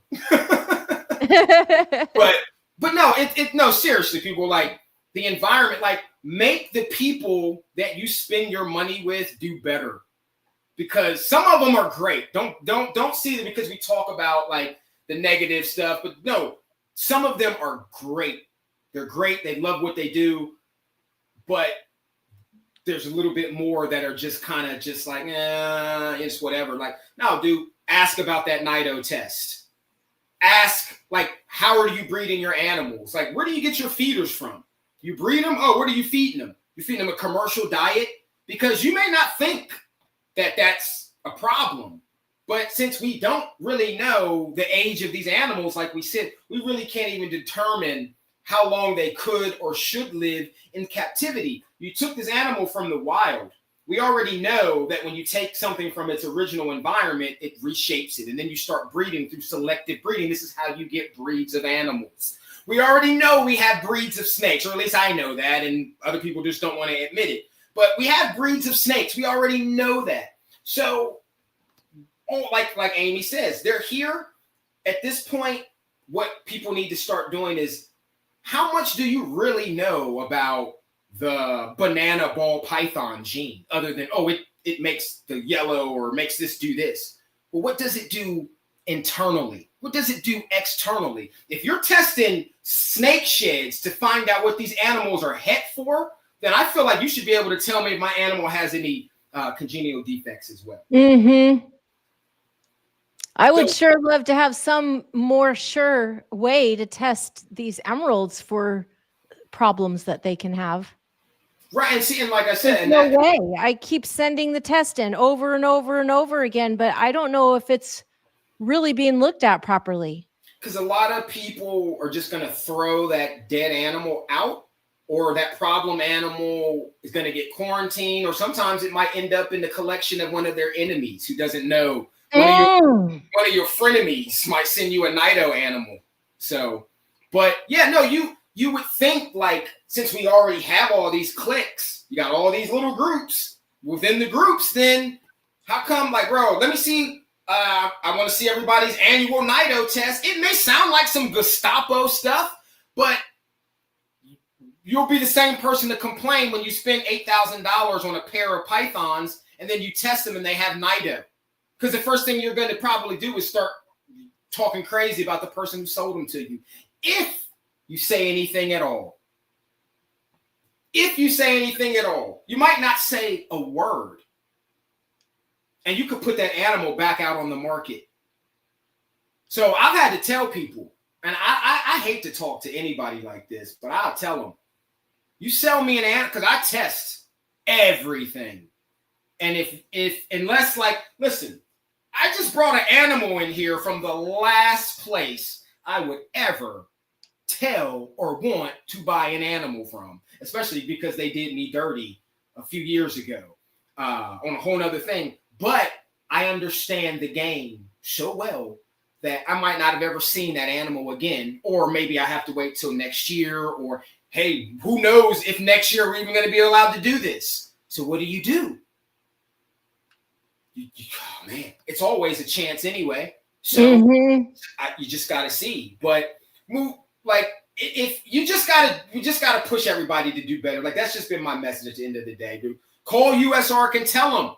Call nationwide. Call like, hey, we need y'all to call the administrative assistant or director, whatever the title. She care about that title so much that she wants me to get it right. Then y'all call her and tell her that you want them to look into insurance. Oh, and the Blue Tree Monitor, as of right now, I don't think it is listed as endangered, but I think that it might hit that list. But I don't know for sure. But the person who would know better would be Eddie. Eddie could tell you better than me, to be honest. But I think that it may be going to hit that list. So, but we'll see. So, but yeah, people, that's all I'm saying. Just get out there and call them, email them. Because then here's the thing. If you email these people, whoever, wherever, I mean, we should have, look how many dog registries and cat registries are. We should have all kind of reptile like organizations, not just USARK, or maybe there's another one, I can't remember, but this should be an international thing. And everybody should know everybody. We should have our own apps. We shouldn't even be on Instagram, bro. We should. I've been pushing for this. The only people that get mad at me are the people that live over here. Every other country, they're like, bro, yes, do it. Over here, they're like, no, I don't trust that guy. He's trying to help us. He's trying to help. We don't want that. So, yeah. But, yeah, that's what I would do. Because then when you email them and you know you did it, because here's the thing, bro, you're giving them money. And they're asking you to give them money. Whether they ask you or not, you're giving it, but they do ask. So then, hey, I'm very interested in insurance. I keep hearing about insurance. I got a lot of animals here, and I would hate even if my house caught on fire, my reptiles, all that stuff is not insured. Can you guys look into that? It's harder for me as an individual to do that than it is for an organization to go to a corporate entity.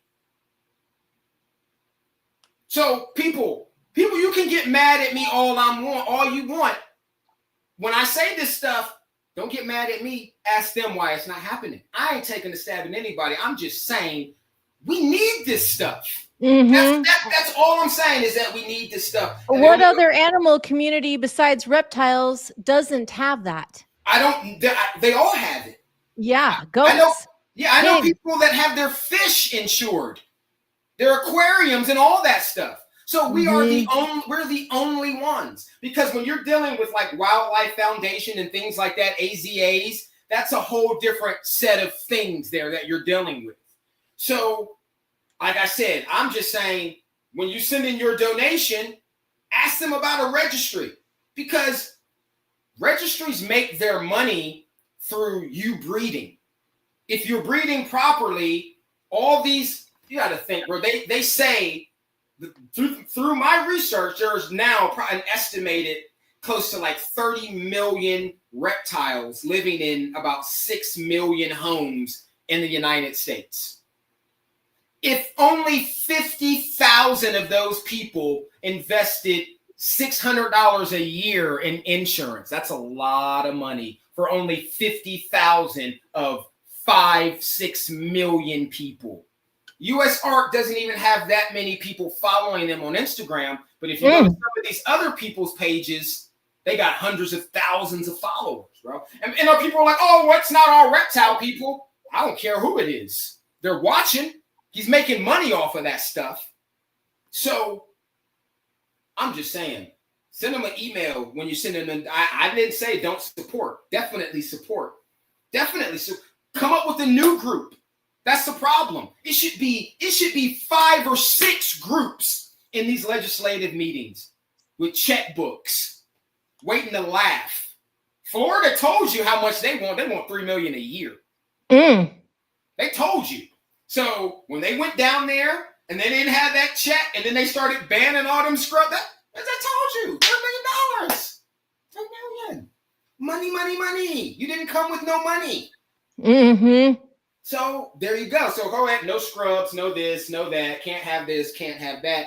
Should have had my check. So it definitely needs to be a movement, because it's such a big task bringing something new like that. But with a full movement, like you said, a board and people making decisions and in charge of collecting information from people. What are the needs? I do feel like, because I don't know any better, the needs of reptiles seem so much broader than, say, dogs. Is that true?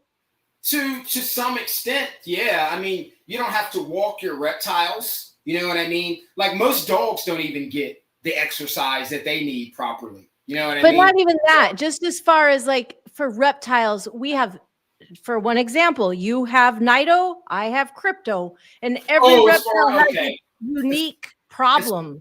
As far as diseases, yes. I'm thinking it's like general care, but I mean, both, dogs, everything. Well, yeah. Well, so then, yeah, then in general, like it's more work in some cases and less work. That's why I was saying, like, if you've got 30 dogs, aside from all the testing and health stuff, you're supposed to be walking all those dogs, or they're supposed to be getting some kind of, exercise 6-7 miles a day, they say, per dog. Most dogs aren't getting that. This guy's never going to get a walk. He's going to be in here unless I do something like what you did, and then he can come out and roam around.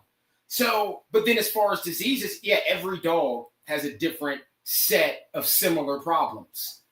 Bigger dogs are more prone to hip dysplasia. Smaller dogs aren't. Smaller dogs tend to live longer than bigger dogs. But if they're on that messed up commercial diet, if you feed your dogs dry dog food, then you're automatically wiping 2 to 4 years off your dog's lifespan. And I'm talking about if you're feeding your dogs dry every day, unless you're making it from your own ingredients. But if you're buying like Purina or whatever that stuff is, that stuff is poison. When you say making from your own ingredients, that makes me remember a question I wanted to ask earlier about the testing.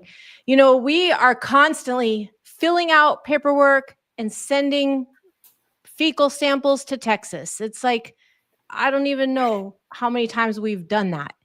And I mean, I would love, my husband's biology major. He's a dentist, a prosthodontist. So he knows about stuff like that. But of course, it's different with animals. But do you do that testing yourself in the house? Nido test. I just order the kits. I know I got some deep down in there because I got to get one for this snake that just came in. And then you mail it off, or do you examine? No. I wish I could do it here. I don't. Oh, okay. I don't know what proteins and stuff. Because I was going to fly you here to teach us. I wish if I knew if I could get the correct proteins and all that stuff that they test against. That's one thing. If I can do it at home, then I'm going to do it at home. Like I've been thinking about making my own anti-venom because that is something I actually can do. And so I'm like, am I going to be the host or are the rabbits going to be the host? Because I kind of want to be the host. But now I can buy a centrifuge for cheap and I can run it and I can get rabbits and then I can start, the blood transfusion process and the dilution process of the venom, because I've been researching it for the last 5 years the last 15 of me keeping venomous snakes. Because I'm like, man, I'd love to just like be able to get bit and keep going, even though it's not that simple. But yeah, still like, what's his name? I can't even think of his name. God, it's crazy. And I got one of his books here. He died. He lost all his fingers from the snake bites. I'm gonna punch myself that I cannot think of this man's name. I wouldn't even know. Did a lot for the venomous world.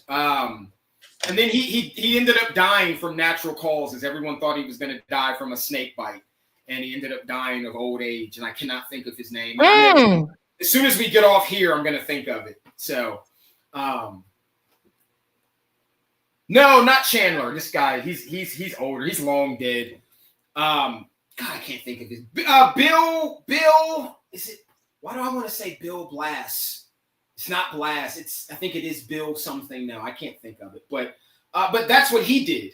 And so he went around the world using his blood to save people's lives who needed anti-venom. Bill Haast. Bill Haast. Yes, that's right. Bill Haast. That's exactly who I was talking about.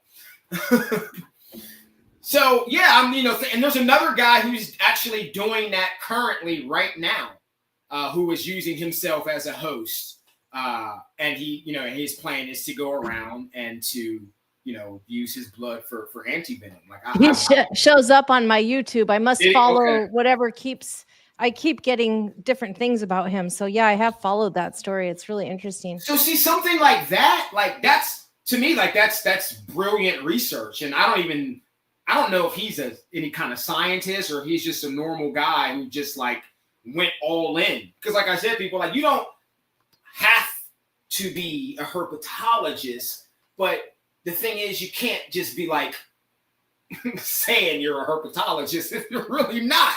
But you can go get all the herpetology books. You can do look, in my opinion, if you go out in the field not as a herpetologist and you come up with research and you write a paper, to me that's more respectable in a sense that you aren't a herpetologist and you didn't go to school to learn the basics of herpetology, anatomy, and all that stuff of the reptile and amphibian, and, you know, to go out there and do that and present a project that was viable.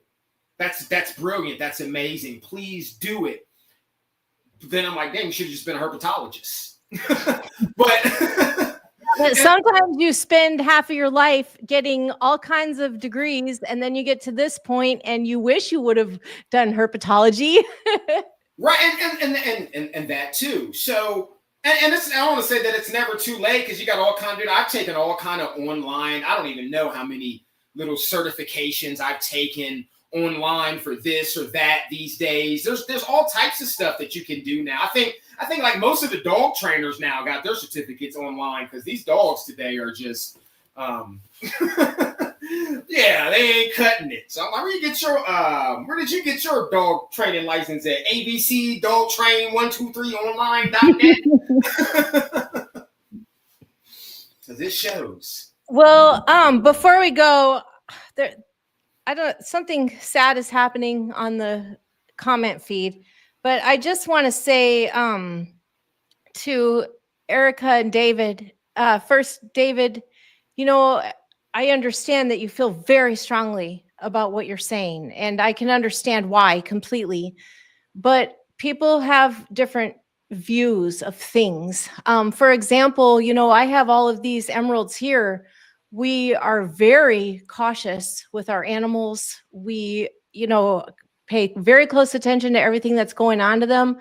But honest to God, it would have to be hell or high water before I took these animals to the vet. I am definitely not taking my animals to the vet every year. I think that's definitely a personal choice. With the snakes, it would be extremely stressful for me to pack these animals in bags every year and drive them to another state, which is the closest vet I have who I would trust with these animals. Yeah, that's rough. But when I have a need to take my animals to the vet, I do have 2 very good vets on call. They are each 10 hours away. So, you know, we all just have different ways that we do things. That's what I feel comfortable and confident with. So I definitely appreciate, you know, people's strong convictions. I just feel like, you know, we don't all do things the same way. And I like to think that's okay. Well, even with the insurance, if anyone, like, call Nationwide. If you don't have a ton of animals, and pay the $12. The deductible is $250. So if your animal meets the requirement, then you have an option to get up to 100% of your money back. That's the only place, that's the only options that we have right now. So, you know, until something else happens or doesn't happen, that's what we got. So yeah, vet bills are expensive for any animal, because vets got to, for me, I'm not even talking about money. I mean, if I had to take these animals to the vet, that even driving, priority. Right. But just the stress to these animals, they don't want to get put in bags and driven to the vet and back. I would get a stress shed from each one of them, you know? Well, yeah, especially if you're going, like you said, if you're in an area where you don't even have, like, exotic animal vets are few and far between. So driving, that's, like you said, that's a whole day, 20 hours, basically. That's a whole day, plus the trip, the visit itself. So it's basically a whole day of driving and then sitting in an office. It is stressful. And I'm sure if you absolutely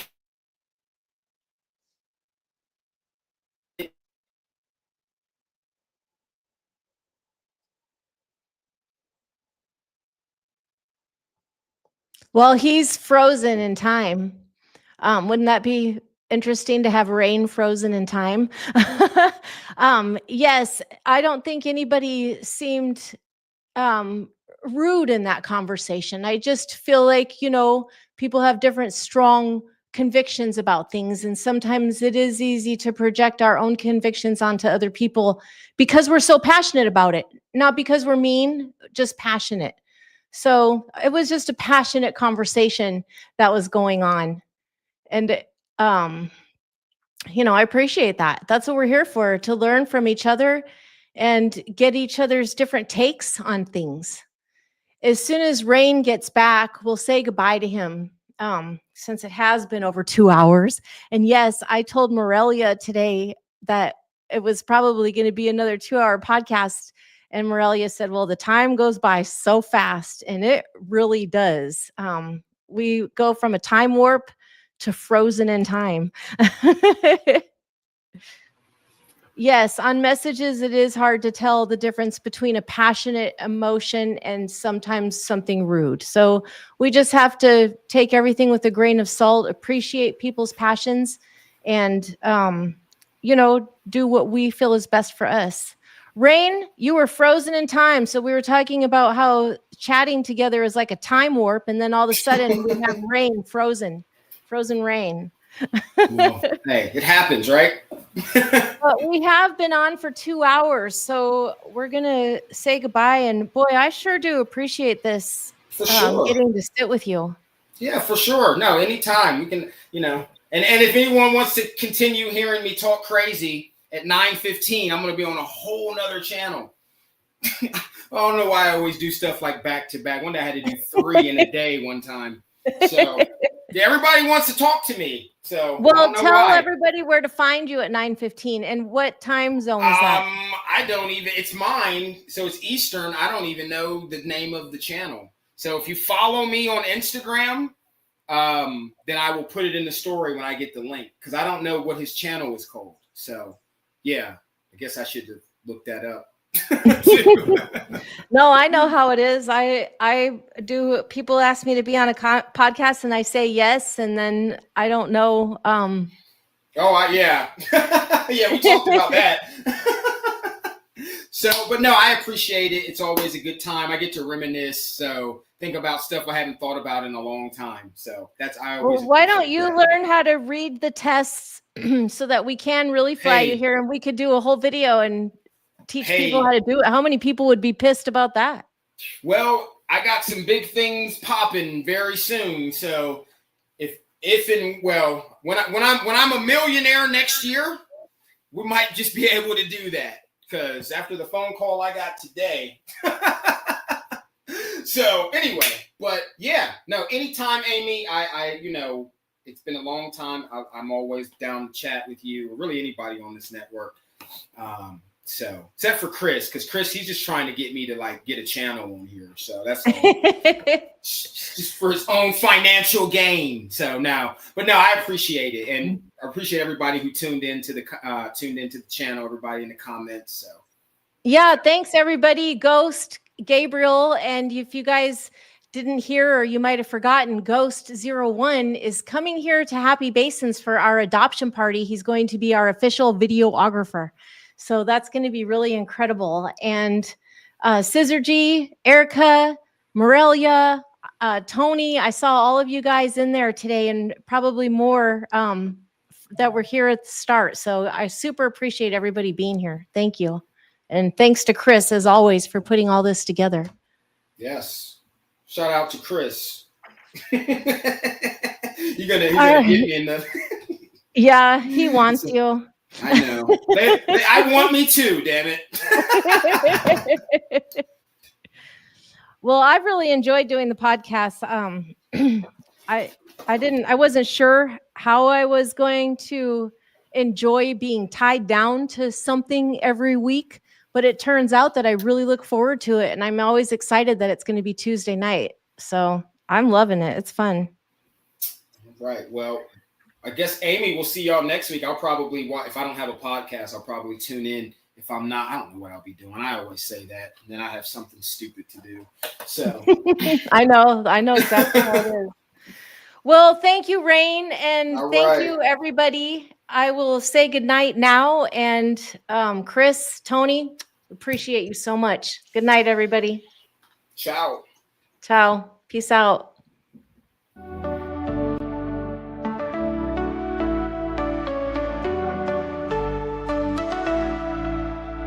Under neon lights so cold they hum, shadows of scales where whispers come. A world of emeralds and tales untold, chasing the warmth in a world so cold.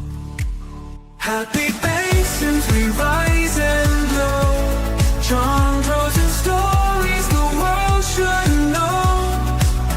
Emerald dreams in a twilight skies,